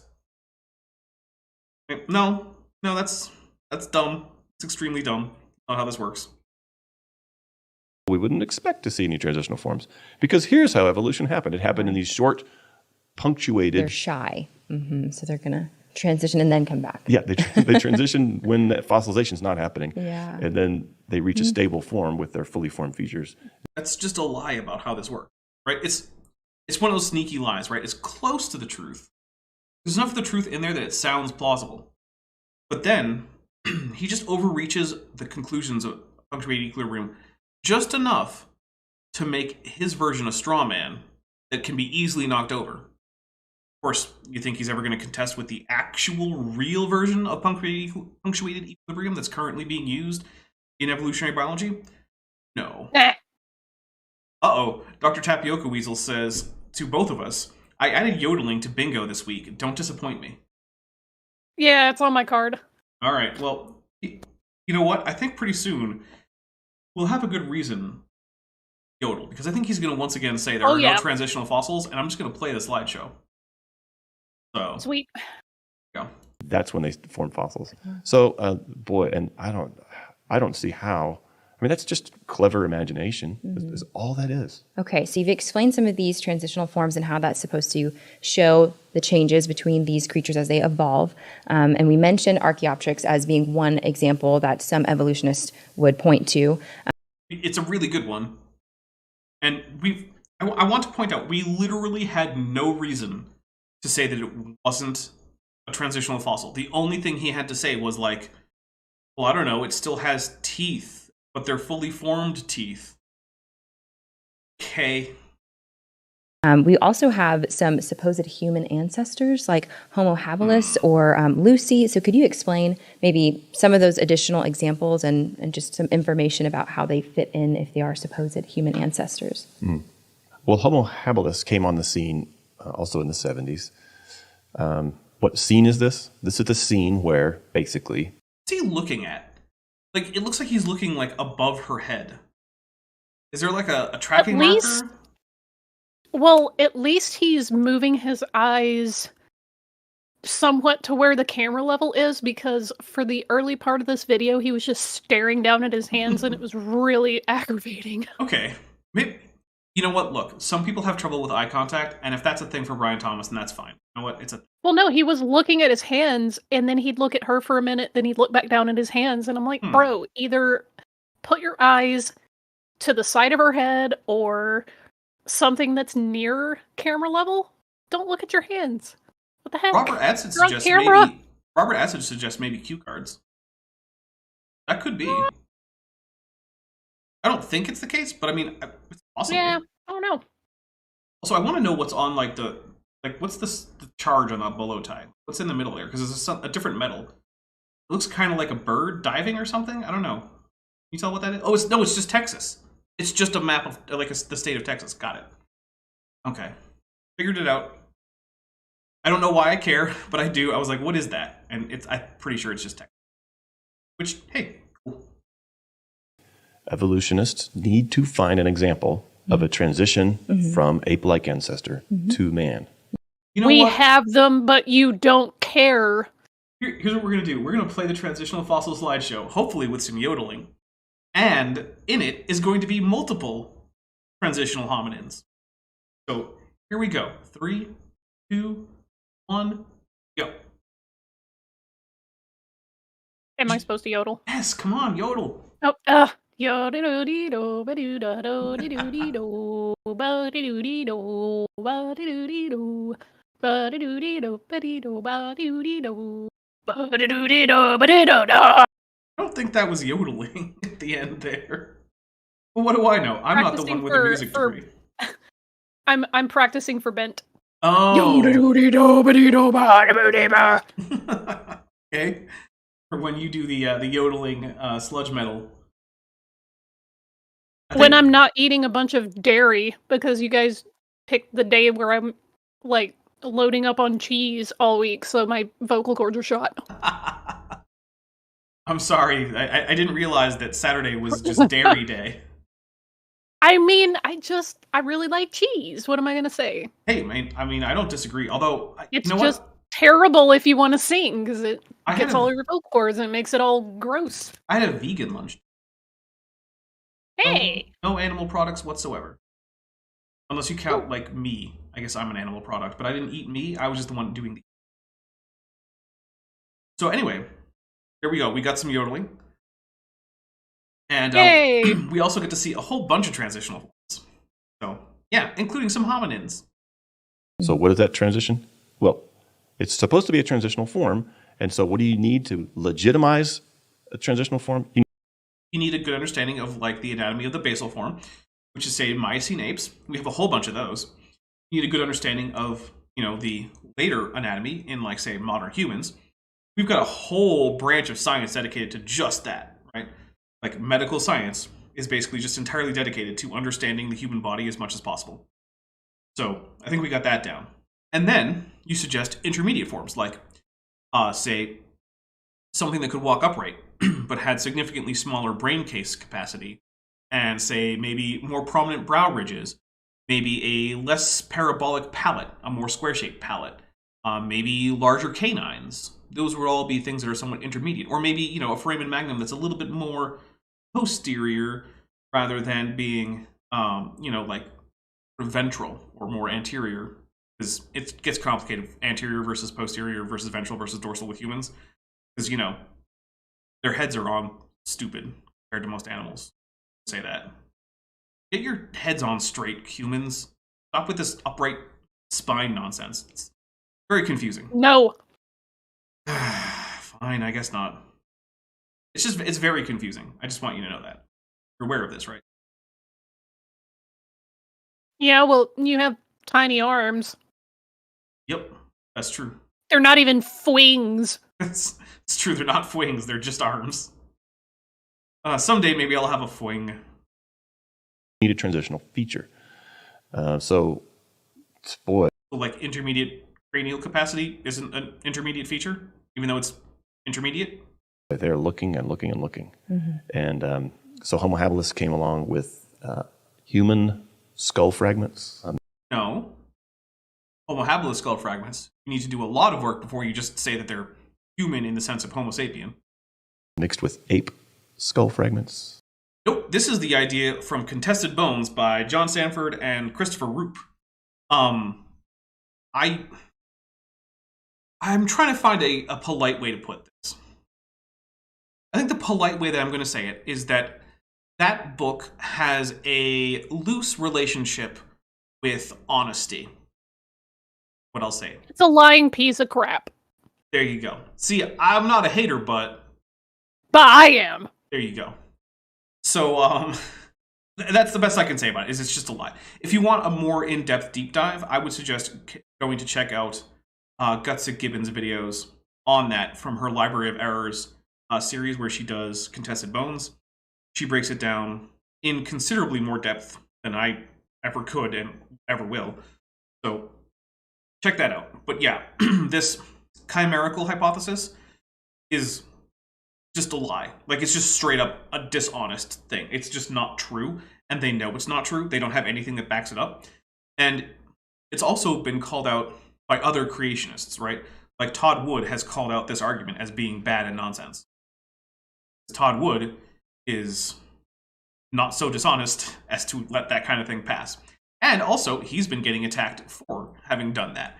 Because apparently, him being concerned that creationists say things that, aren't just outright lies is not as important as just, towing the party line to most creationists, which I think says something about creationism as a whole just by itself. But hey, I don't have a dog in the fight of creationists infighting. That's sort of a Dr. Sarazawa let them fight moment for me. This has been a very Godzilla reference heavy stream, hasn't it, Vishanti? Weird. I'll allow it. Oh, yeah, thank you. Yeah. In a bone pit. Anyway, so ape skull fragments found in a bone pit, along with human tools. Well, I mean, Homo habilis tools. And the scientists who did the study, Mary Leakey, I think, she said, obviously, this ape who donated its skull fragment to this bone pile was smart enough to use tools to butcher dinner. And that was their conclusion. Now, have you ever heard of that? I have. I don't think she has. I'm pretty sure she's just lying right now. And I say that because... Nah, she's only heard it secondhand from creationists. That could be. But here's the thing, right? Like, I watched this, like, in the background while, like, I think I was playing a video game or something, and it was, like, at the end of a fairly long day, and it was just to be like, is this actually something that I want to put on the channel? And I seem to remember her saying yes to this question, and then when he asks about any specifics, she just has no clue. Which to me says she probably didn't hear about it, even from creationists. But maybe she just heard about it from, like, creationists who just glossed over most of it. Okay, so you tell me, Ivana, what other interpretation could you put on the same evidence of ape skull fragments with tools mixed in the same junk pile? Well, I wonder if two different things got thrown into the same hole. That's what I would think. Or could think. In other words, did the ape whose remains are there, must that ape be the one who is responsible for the tools? We don't. Dude, you're supposed to be the expert. Stop asking the interviewer questions about this. It's just... Well, best case scenario, right? She answers these questions the way he wants her to, and then you continue on. Nothing is better or worse than if you had just answered these questions yourself. Worst case scenario is what happens here. You unintentionally make the person who's interviewing you kind of look like a dummy, which is not a very nice thing to do there, Dr. Thomas. Just don't do it. I don't know that. What's his name on it? Might be a good question. What's his name on it? Okay, so what I'm getting at is, what if a person made the tool and ate the ape for dinner?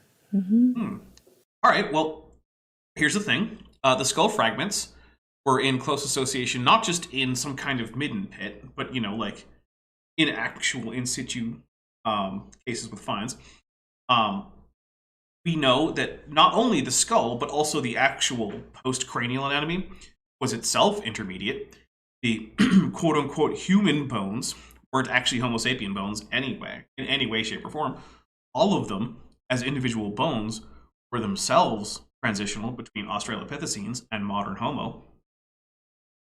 We also know that in some cases, the bones were found in articulation with each other, which the only way to basically the interpretation that creationists want to give the Homo habilis chimera finds that they are suggesting, right, is that apparently a human and some kind of Australopithecus smashed into each other at like 500 miles an hour. Their bones basically fused together, not just on a one-to-one kind of like, oh, you know, you get the monkey radius and the human ulna or something. And yes, I just realized I do have a pretty good pause for her. This is a pretty good pause face. Thank you for bringing that to my attention in the side chat there, Vishanti. Anyway, and then yeah, there's just this chimerical fusion of these skeletons. If you can't see why that's not a plausible explanation for this, then there might not be any hope for you. Sorry. Like, it's just a lie, is all I can come up with. It's just not true, and they know it, because it contradicts, like, basically everything. Like, this is just another one of those times where, like, hey, basic physics says no. And by basic physics, I mean, like, high school Newtonian mechanics say no. And so that fits the data. But that doesn't fit the need for a transition. No, it doesn't fit the data, because even the bones that he's saying are human aren't Homo sapien bones. They're still transitional in the individual bones. So we built a story around an ape skull fragment and a human tool, man-made tool. Nope, there were also other bones than just the ape skulls. And I'm not, here's the thing, right? It was an ape skull, because humans are apes. So their ancestors, until before apes evolved, are also all going to be apes. Well, I heard a really good clapback this week. The whole, oh, if they're, humans evolved from monkeys, why are there still monkeys? Well, if dogs evolved from wolves, why are there still wolves? Yeah, I mean, it's the same question. Yep. I mean, it really is. But yeah, the Homo habilis is a chimera hypothesis is it's so bad that even young Earth creationists are often not big fans of this. And honestly, I don't even know why he's bothering to cite it. I guess, are Sanford and Roop ICR guys? Hey, if anyone can double check whether or not Sanford and Roop are ICR guys, because I feel like they might be. I feel like I've seen Jonathan Sarfati like trying to promote that book. So maybe they are ICR guys. Maybe that's why Brian Thomas is taking this position. Because it's not the position of most young Earth creationists. Basically, except for the people who are affiliated with Sanford and Roop, most creationists are not so laughably inept as to take the chimera hypothesis seriously. That's the level, that's the low degree of science that we're dealing with, low quality of science. It's a lot of storytelling on a few fragments. So anyway, Homo habilis, I think a lot of paleoanthropologists have called it a junk bin, where a category into which you can throw any kind of fossil. Okay, so he's talking about a waste bin taxon. So let's talk a little bit about what a waste bin taxon is, because it's not just something you can throw anything into, right? A waste bin taxon is a taxon that is defined by a usually fairly broad suite of morphological characteristics and does not have a phylogenetic classification, right? So it doesn't have a classification based on common ancestry. And the reason they exist is because there are cases where you have a collection of morphologically similar organisms that you are currently unable to resolve a high confidence phylogenetic analysis for, right? So basically, at this point, you don't have enough data, or enough specimens, which is about the same thing, to construct a really rigorous phylogeny. And so because all of these things have certain morphologies that are similar, you put them into this taxon. Now, within this group, you might end up getting smaller clusters that are even more similar and have differences from the rest of the group in this particular wastebin taxon, in which case you often will then take that group and give it its own specific name, right? So like, for example, you might say, well, Homo naledi is similar to the kind of Homo habilis wastebin taxon, where we have all of these groups that we're just not sure if it's one species or a species complex or what, because we don't have quite enough to figure that out yet, and they're all so similar. But this one is distinct enough that maybe it's its own species, right? A wastebin taxon is not just something you can throw anything into. Homo habilis still has characteristics that are part of its definition, right? Like it has a particular cranial capacity range, it has a particular range of like height of proportions between, say, like the femur length and the arm length, or the presence and prominence of brow ridges, or lower jaw shape, or palate shape. Like all of these are still things that have definitions. And if you find an organism that falls outside of this, you can't just say, well, maybe it's Homo habilis because it's a quote-unquote wastebin taxon. Wastebin taxon doesn't say much about what the organisms are. It says more about our current ability to resolve revolutionary relationships. And here's the thing. You shouldn't expect wastebin taxa under creationism, because if everything's been separately created, you shouldn't have a whole mess of things that are very similar in a complex evolutionary web that you're having trouble deciphering. It shouldn't be like that. It should be pretty easy to tell. Instead, because evolution is messy, on the ground, it doesn't just branch neatly in two every once in a while. There's back breeding, and there's limited interfertility, and there's changes in morphology that aren't always reflected in isolation reproductively, and then there's changes in reproductive compatibility that aren't well reflected morphologically. Because all of that is true about evolution, when you have a reasonably well-preserved lineage like we do with hominins, you will get to areas where it's a little bit hard to resolve all the relationships. And what happens in that area? Well, you can sometimes get wastebin taxa because you need something to call the fossils that you're finding. If you don't have enough to support a new species, well, it makes sense to have a wastebin taxon. There you go. I don't know, Vishanti, was that did that explanation make sense? Because I don't know if it made sense to people who aren't big on biology. Well, yes, it did. Okay, good. The short answer is you don't have the equivalent of vestigial forms if everything's created. I mean, yeah, that's a big problem. There's no reason to have a junk pile, Mm-hmm. because God doesn't make junk. I mean, if he made humans, then he definitely made a bunch of junk, right? I mean, I'm not going to argue with that. There's a lot of stuff that I would change about human anatomy if I were put in charge of it. Well, as student Dr. Ben says, elbows are dumb. They really are. Elbows just generally suck. Anyway. And but it's supposed to be the transition from ape to human. What does that mean? No, it's part of a transitional series, including the Australopithecines, early Homo, late Homo. All of these are part of a transitional whole thing. The fact that you might say, in a very loose sense, Homo habilis is sort of in the middle of it doesn't make it transitional. Australopithecus afarensis, Australopithecus gari, Australopithecus africanus, Homo habilis, Homo erectus, Homo rudolfensis, all of these remain also transitional forms.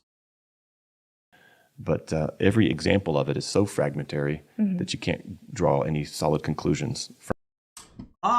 You know what? I actually don't know enough about the state of the Homo habilis fossil record to say whether or not it's particularly fragmentary. Although I don't remember having heard that it is, so I'm going to have to press X to doubt, but I'm not going to necessarily say that he's lying or definitely wrong. From it.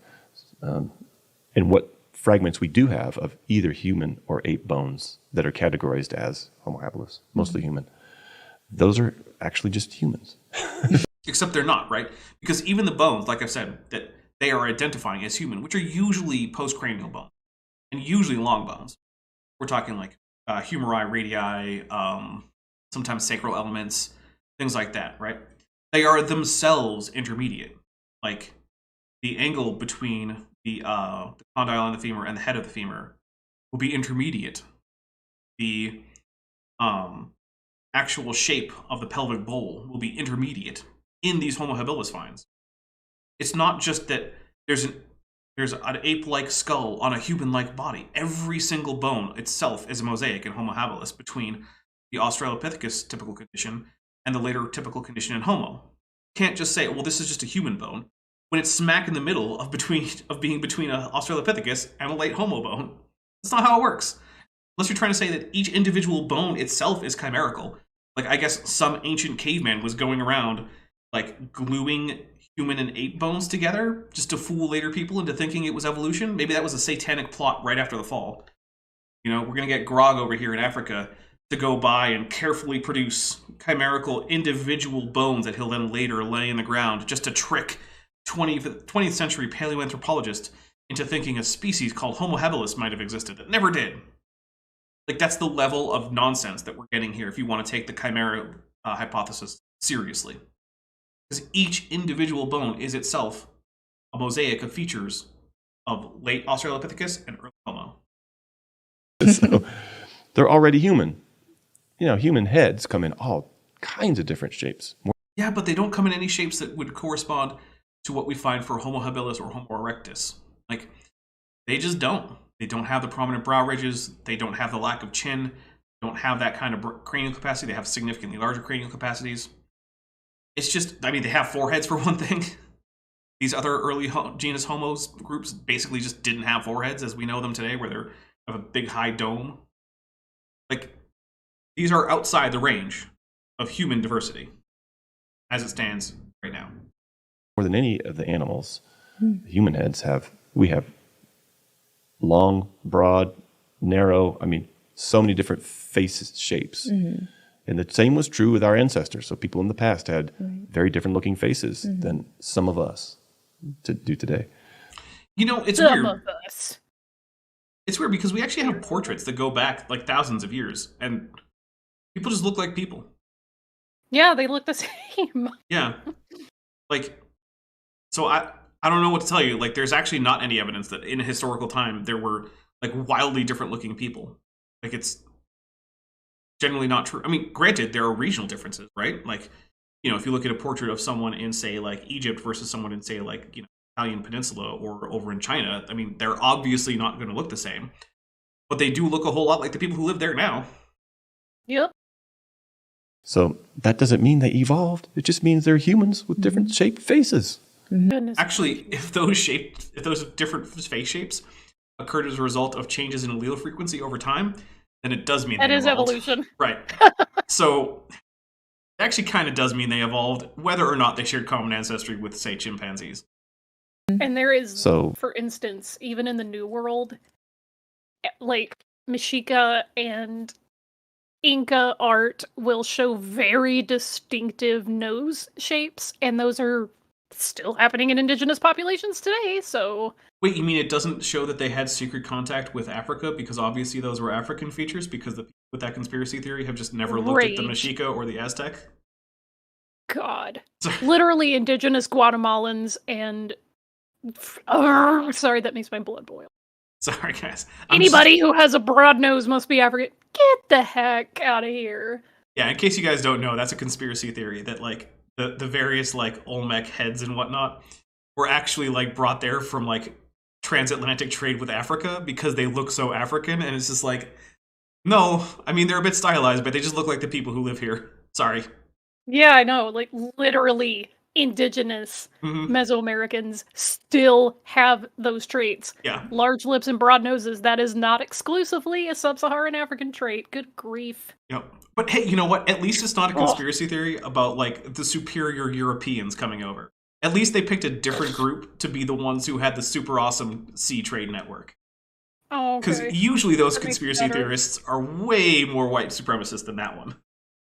Yeah, I mean, what's the difference between that one and the European one and the lost continent of Mu and the lost city of Atlantis? Like, it's all crap. Oh, it's all crap, but that one is less white supremacist. I'm trying so hard not to curse right now, and it is very difficult. We'll go to a different conspiracy theory then. Okay. What we need is not a story told around a collection of human fossils. We need to see an actual transition. I mean, yeah, if you just stop God. lying about Homo habilis, it's right there. But also, all the Australopithecus and other Homo species I mentioned are also transitional. You don't have to just focus just on Homo habilis, because here's the thing, right? Let's say we take every single individual currently assigned to Homo habilis, as well as, I even remember there's still currently a single holotype. But if there is, which there should be, but things are weird sometimes in paleontology. Sometimes, you lose a holotype or you get a neotype or whatever. We'll take that one, toss it away, crush them in like an industrial grain mill or something so they don't exist. Then guess what would change about the story of human evolution as we understand it from the fossils? Virtually nothing. Like, really nothing. There would be a little bit of a gap in terms of like cranial size and bits of morphology here and there. But like, yeah, there's very little that would change, really, about the story of human evolution. Homo habilis is nice to have, but it's not crucial. In fact, honestly, having hominin fossils at all isn't crucial, because we have such obvious things as like we have genetic evidence, chromosome 2 fusion, shared endogenous retroviral insertions between humans and chimpanzees that only they share, and then a smaller subgroup that both of those share with gorillas, and an even smaller one that all of those share with orangutans, and an even smaller group that they all share with gibbons. Like, you can just build a phylogeny just based on ERVs. And when you add all this stuff together... you see, because I don't like it. Oh, right, I forgot. That is the most important aspect of science, is how it makes you feel. Correct. Yeah, that's how we should base. That's why we should all just get statements of faith. And then whatever our statement of faith is could just be true by virtue of it being our statement of faith. Like, I know this evidence is saying one thing, but my favorite philosophy says a different thing, so evidence must be wrong. Right, yeah. I mean, that makes sense to me. I mean, it's literally what AIG and ICR do. Yep. For example, the back of the skull of an ape has this big hole in it into which the spinal column. He says, like, the skull of an ape like that, it just isn't just... Like, that isn't craniates. humans, too. Like, what? Or just craniates, like everything with a skull. That's just how skulls work. There has to be a hole for the nerves to come out of. Spine and stuff has to, gotta go somewhere. Right? Connects. And that hole is called the foramen magnum. It's in the back. It's back here. Okay. Yes. And so why is in the back? Well, because they knuckle walk. by Because they habit. don't walk That's their upright. Good grief, which point? Oh, Even I know that, and I'm terrible at biology. I'm very confident he's going to say that we don't have any intermediately placed foramina magna.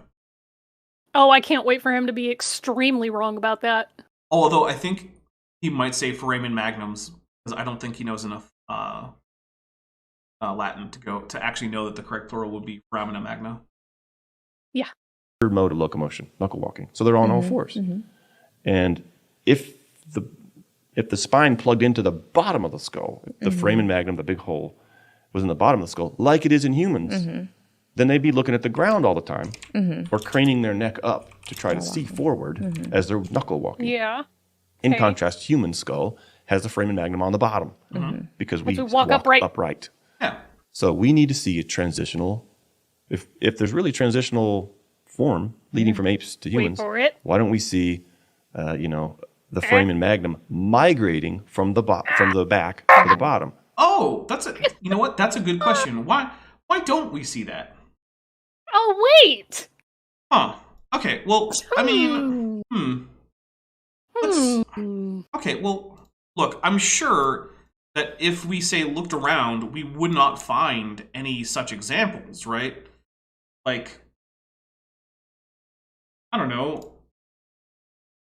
Like, I'm sure we wouldn't find anything like this using different hominin skulls to show a transition from a chimpanzee on the left all the way to a very far forward and very ventral foramen magnum on a Homo sapiens over on the right, which also conveniently shows, the development of the palate shape from boxy on the left to parabolic on the right. Yep.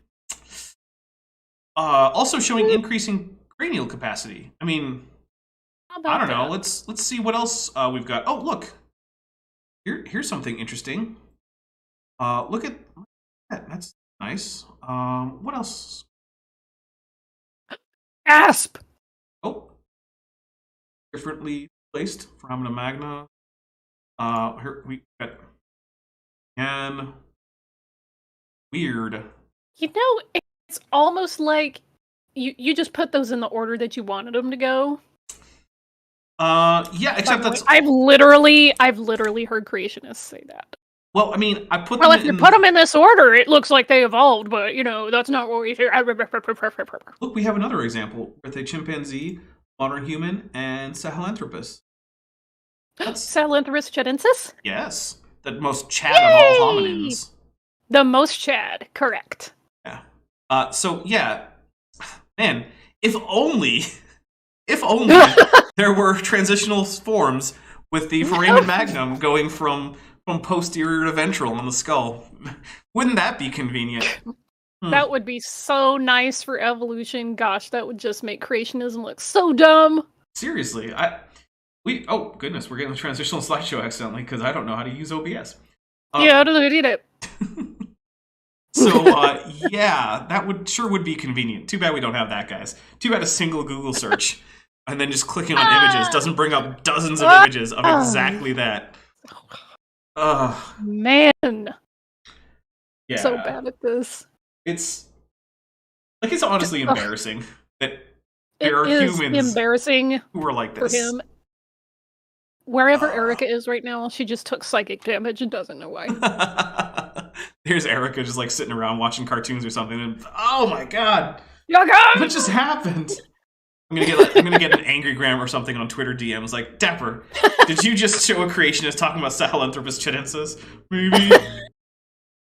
Some creationist said that there's no transitional forms for your spinal column placement. Amazing. We don't.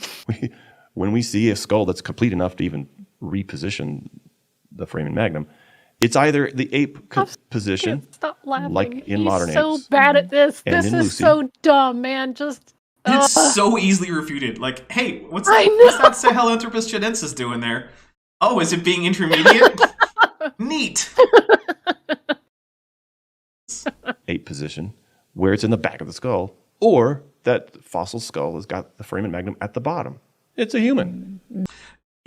There's a lot of things that he wouldn't normally call a human that have a pretty darn ventrally placed foramen magnum. Like a lot of those Australopithecines that he's like, oh, those are just knuckle walkers.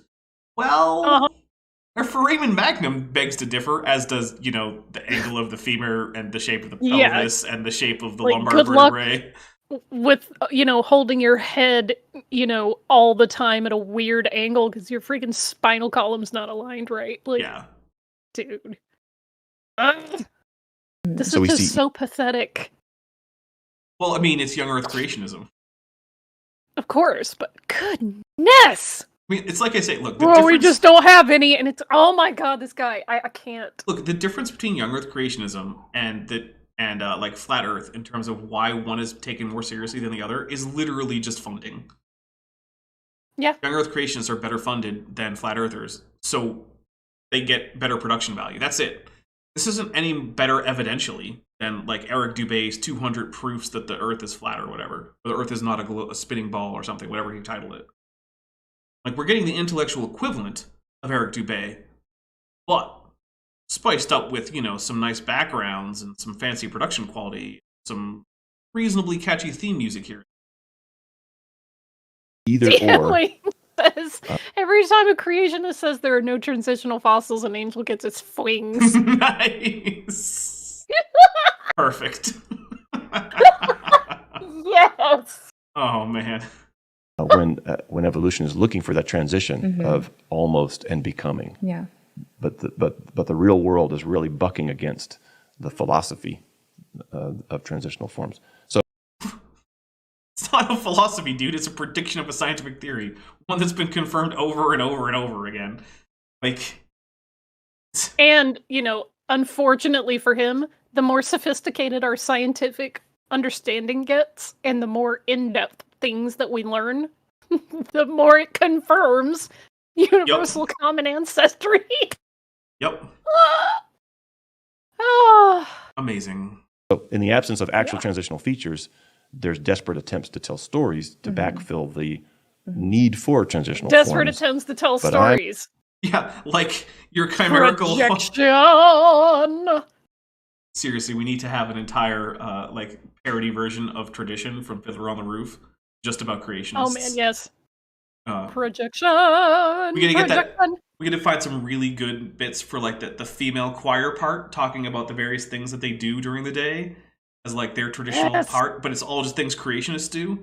We still get the same female choirs singing those lines. It would be amazing. Please, yes. Yeah. Also, hey, Fiddler on the Roof is good. If you haven't seen it, go see it. Such a great movie. It really is. I'm waiting for some scientist to say, here it is, a transitional feature in this transitional form, instead of just saying, here it is, a transitional form with stories. Yeah.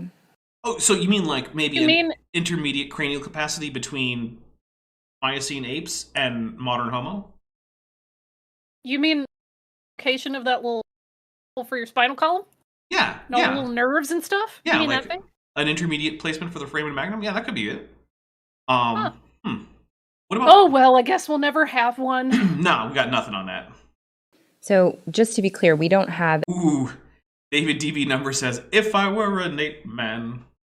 Yes! That's...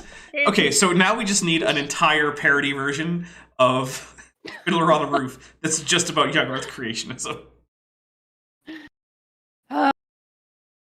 Any Dude, evidence and when they're of a- singing about, like, evolution macro, micro, to the tune of Sunrise Sunset. Yes, no, I got that.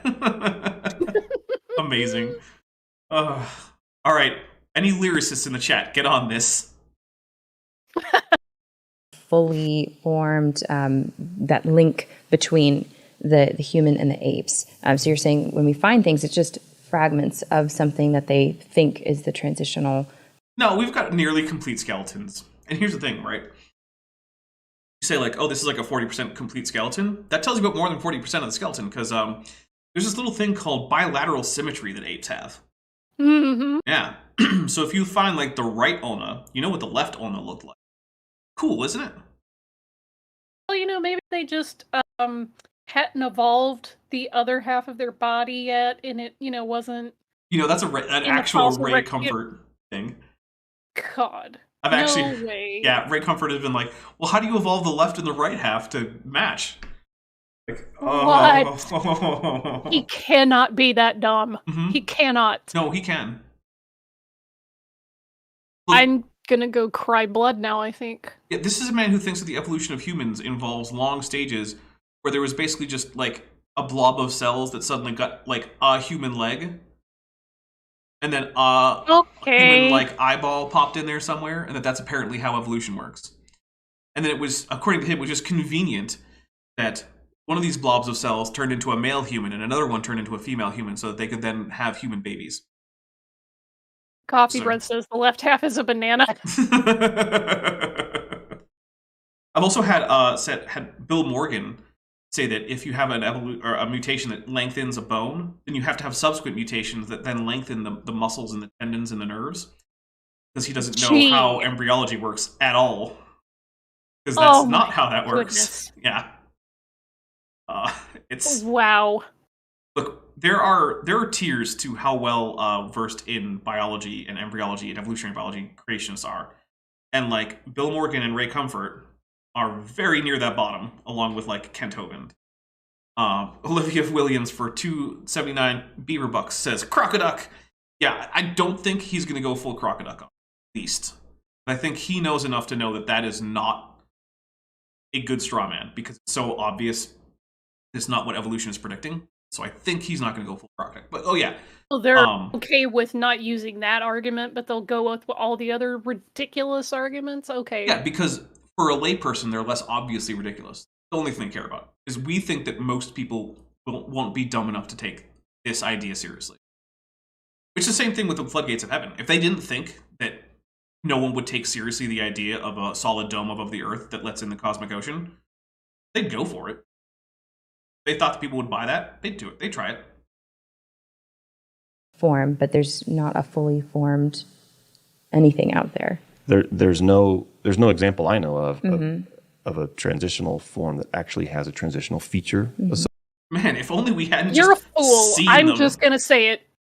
What's his name again? Brian Thomas. Brian Thomas, you are a fool. Yeah.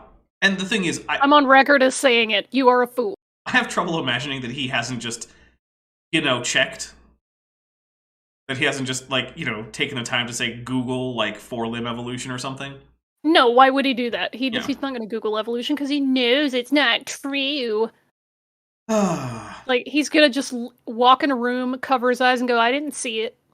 Yeah, this is... Oh. God, this is... From the chat, somebody said, going full Crocoduck, so anti-sex worker. Yeah, in case you don't know, King Crocoduck had a weird rant about being anti-sex worker on Twitter, and it was very bizarre. Very, very bizarre. Wow. Yeah, it's... Hey, guess how many people care about his preferences for what people do with their bodies for money? 0. Yeah, except maybe to make fun of him for it. I'm just like, listen, if you don't like sex workers, don't solicit the services of one. Yeah, Goodbye. Don't pay them. Problem solved. Just don't do business with them. Easy. Associated with it. It's just a... Let's do another example. Lucy. Oh, The good. transitional feature. Lucy, the one and only Australopithecus ever found anywhere, according to most creationists. Mark that bingo card off. Seriously. That was assigned to Lucy when it was first popularized in 1974. No, it was just called Lucy. It wasn't assigned to... What does that even mean? Whatever. Was Lucy... Oh, is he going to talk about the Therapithecus, cervical vertebra? Might be talking about that, in which case that might make sense. Lucy could have walked upright because Lucy may have had the human lumbar vertebrae. So your lumbar spine, that's in your... Where is that? Pop quiz. I would assume lower back. Lower That's back. what everyone says with Yeah. the chairs and stuff. Exactly, lumbar.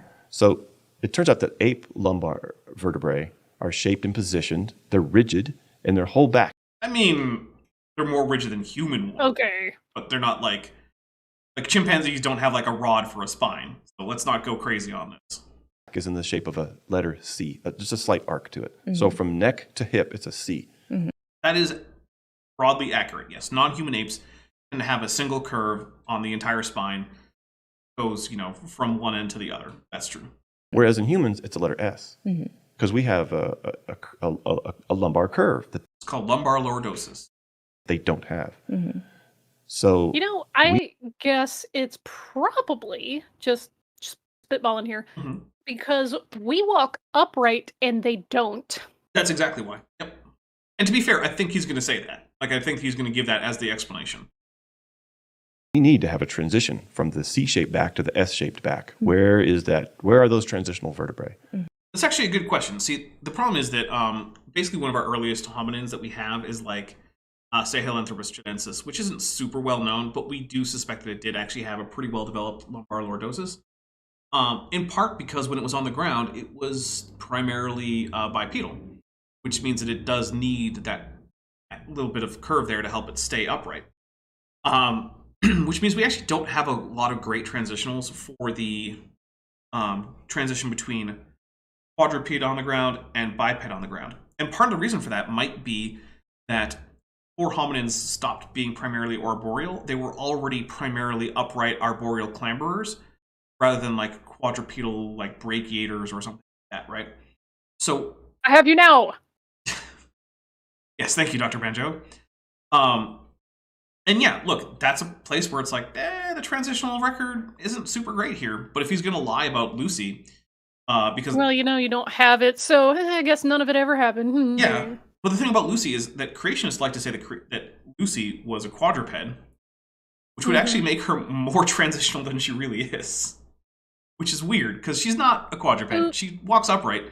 And the reason that we think that Australopithecus had lumbar lordosis isn't just based on Lucy, because, spoiler alert, Lucy isn't the only specimen of Australopithecus ever found anywhere. There are hundreds of specimens, individuals of Australopithecus that have been found, hundreds of them. So we do have lumbar vertebrae from members of that genus, but also from Lucy herself, you can actually tell whether or not lumbar lordosis is present in the shape of the pelvis. And we have a very complete pelvis for Lucy, so not a problem. But here we go. Lucy was claimed to have, this was it, the transitional form here. But if you look at the original Lucy skeleton, guess what's missing? Lumbar The vertebrae. lumbar vertebrae. They're not even there. Yeah, but the sacral vertebrae are. And that's the interface. You know, it's too bad that there's no other examples of Australopithecus ever anywhere. Even without that, you still don't need it. Lucy is enough to tell you that there's lumbar lordosis. Because here's the thing, right? If so, let's say you have a hip, right, and you're just standing it up on a table so that the sacral elements are sort of like just pointing up, right? If the bearer of this hip had lumbar lordosis, then the angle at which the sacral vertebrae will interface with the lumbar vertebrae is going to be tilted towards the ventral side of the body, like the belly side, right? Whereas if it has the ape-like, primitive or quadruped ape-like C-shaped curve, like we find in all the other non-human apes that are extant, then that shape of the interface is going to be more or less vertical, or maybe, depending on the exact nature of the curve, it might be pointing a little bit towards the dorsal side. Well, guess what? Lucy has a more ventrally oriented interface between the lumbar vertebrae, which, yes, are missing, and the sacral vertebrae, which, no, are not missing. There's only so many ways the spine can come out of that and then still connect to the skull, right? Because, like, that's how you tell if there's lumbar lordosis if all you have is a sacrum. We've got a sacrum. We know it was lumbar lordosis. You have to lie about the sacrum in order to say that maybe there wasn't lumbar lordosis. Wait, a creationist lying about I it? know, right? No. Weird. Even though we were told in the Right. 70s by Donald Johanson, who, by the way, got fame, funding, fortune, and No, glory. it's too bad that science hasn't progressed since the 70s. Yeah, also, I love the appeal to big paleoanthropology, because, you know, Leakey got all those big paleoanth bucks coming in. Like, Yeah. does he have, like, All a those McMansion? anthropologists. Yeah, living in mansions and estates. Yeah, guys, if you really want to get rich, the way to go is paleoanthropology. That's where you get paid the big bucks. You think, like, being, like, a star musician or, like, a Hollywood actor or something? No, it's paleoanth. Yeah, that's, my goodness. That's why people are just clambering at universities to get into paleoanthropology degree programs. They have to beat them back with sticks. This is such a dumb conspiracy theory. John Ramp says, but you can put all of the fossil bones in a ute. Pickup truck ones. It's such a weird thing, because here's the thing, right? You don't judge the quality of a fossil, of, like, the fossil record of a particular lineage based on, like, just basic volume. Like, that's just weird. Like, why would Stick you... them all in the bed of a Ford F-150. Right, it's the same thing as, like, how many gallons of water would all of the hominin fossils displace? I don't know, nor would I care. What is... Coffee Breath says, yeah, but the skull was crushed and they had to put it together with nothing but their rods and cones. Many hominin skulls are crushed, but the thing is, again, there's only so many ways that bones can be fit back together. So, like, I don't know what to tell you. They can be reconstructed. It's just one of those things, like, you don't have to be that advanced in anatomy to know that there are only so many ways that you could reconstruct anatomy given a partial skeleton. And that any partial skeleton is going to rule out certain other possible anatomies. A DM Wing for $2 says, because AIG and ICR don't get millions in donations. Yeah, that's another thing, right? Right. I am very confident that Ken Ham is better off than basically any paleoanthropologist. Yep. I have no doubt about that. That guy can secure millions of dollars of funding at the drop of a hat. Whereas, I don't know if you know any scientists, but it is a very arduous and grueling task that frequently fails to fill out grant applications for anything. Grant money is not just thick on the ground all over the place. God, I wish it was, though. Would be nice. Get a little bit more in here. And then we'll wrap up pretty soon, because, I mean, obviously this guy doesn't have any new arguments beyond just lying about a new different fossil that he hasn't lied about before. And also, we've been going for over 2 hours, so we'll get a little bit more. Unless he says something interesting, we'll close it out, and we'll get something new for next time. That he still enjoys to this day for the stories that he wrapped around his fossil. Transitional, it's transitional. And so we're going, Lucy is becoming human. And that was the narrative. But his colleagues, plenty of his colleagues, have looked at the evidence since then and have determined No, there's not even Yep. any vertebrae Well, here. it's been So 50 years. Yeah, but also, actually, none of his colleagues have disagreed with his conclusion that she was an upright walker.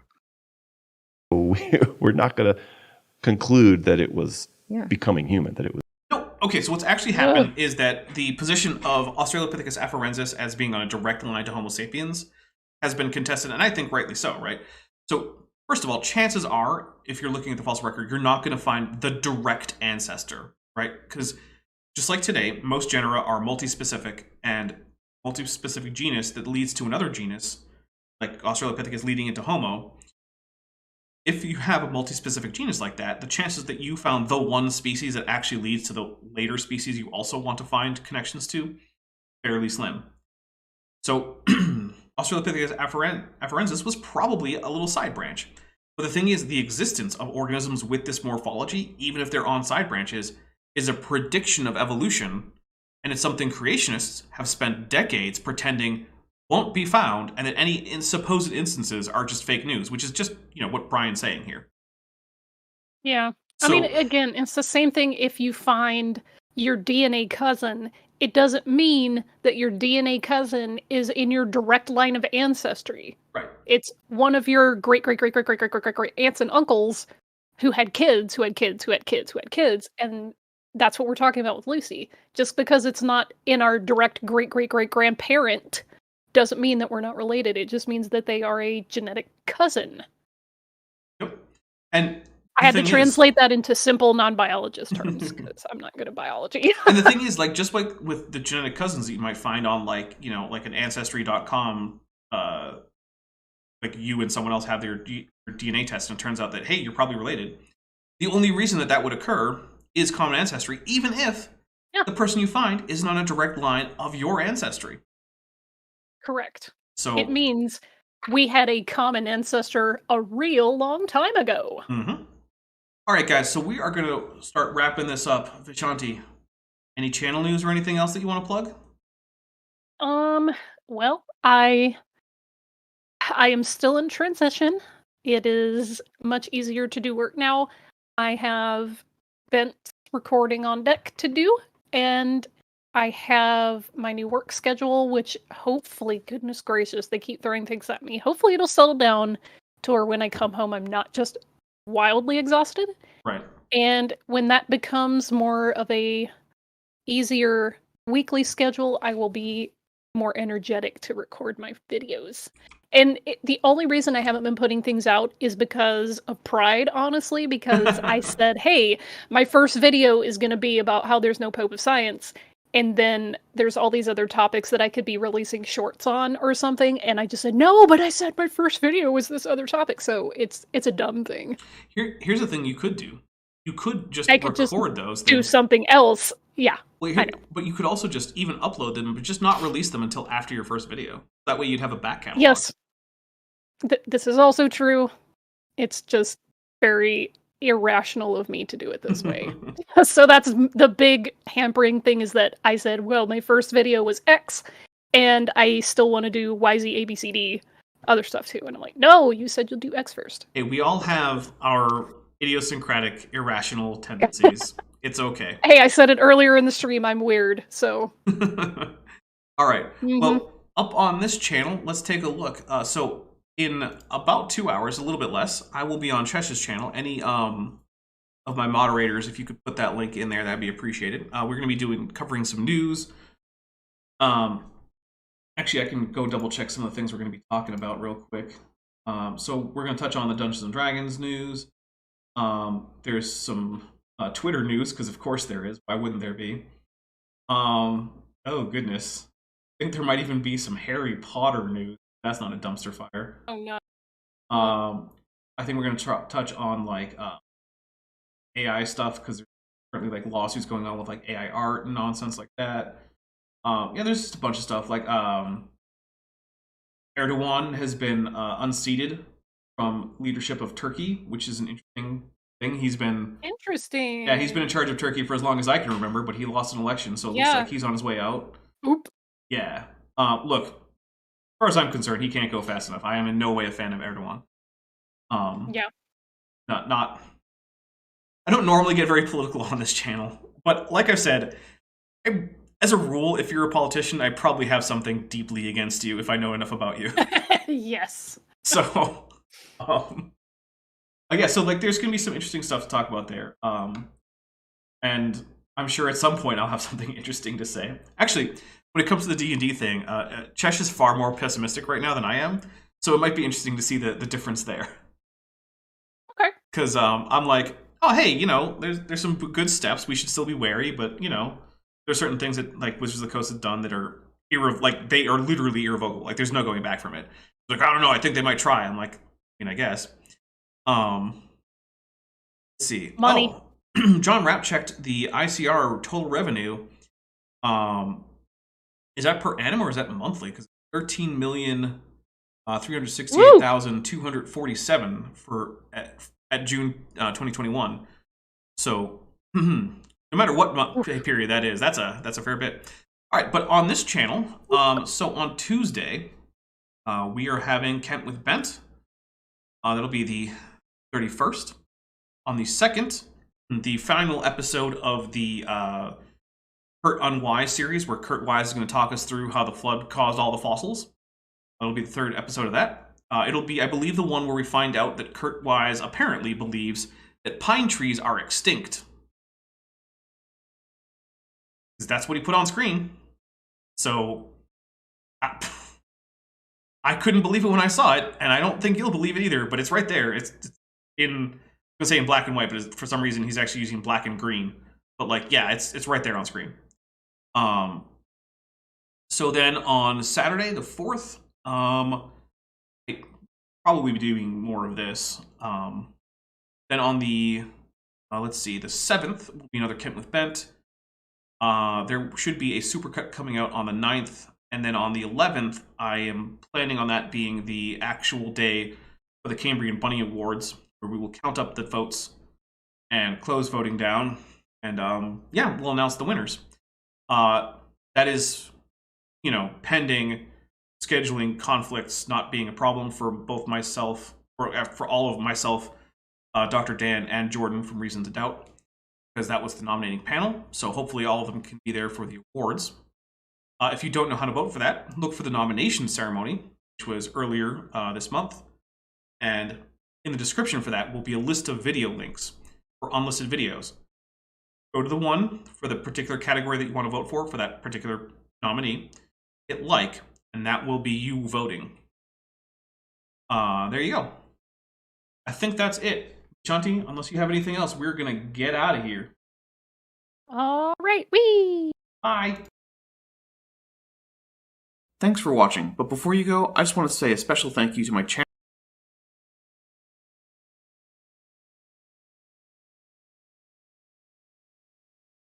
Weasel, Denny5252, Ian Chen, Landon Knoll, Mabdy Babdy, San, Sphincter of Doom, The Venerable Veed, Eleran Teller, and Pat L. Dennis. As you probably know, YouTube is a very volatile platform, and from month to month my income on the channel can swing wildly. But the people you see on screen are directly supporting so that I don't have to worry too much about that, and the channel can keep going as it is, and perhaps even improving. If you'd like to join this team, there are links below to join the channel or in the description to join the Patreon. The Patreon starts as low as $1 a month, and the channel memberships start as low as $1.99 a month. On Patreon, you can even get a discount for pledging annually. If you do decide to pledge, you'll get access to an exclusive Discord server just for channel supporters, as well as early access to all of my pre-recorded videos, often up to 2 months in advance. Higher tiers will unlock even better perks. Now, if the annual or monthly pledge isn't right for you, but you still want to support the channel, there is a merch store down in the description, as well as an Amazon wishlist, just for me. And if financial support isn't something you can or want to do, then if you still want to help out the channel, please just like and share these videos and make sure you comment on them. It really helps the channel out. Thanks again for watching.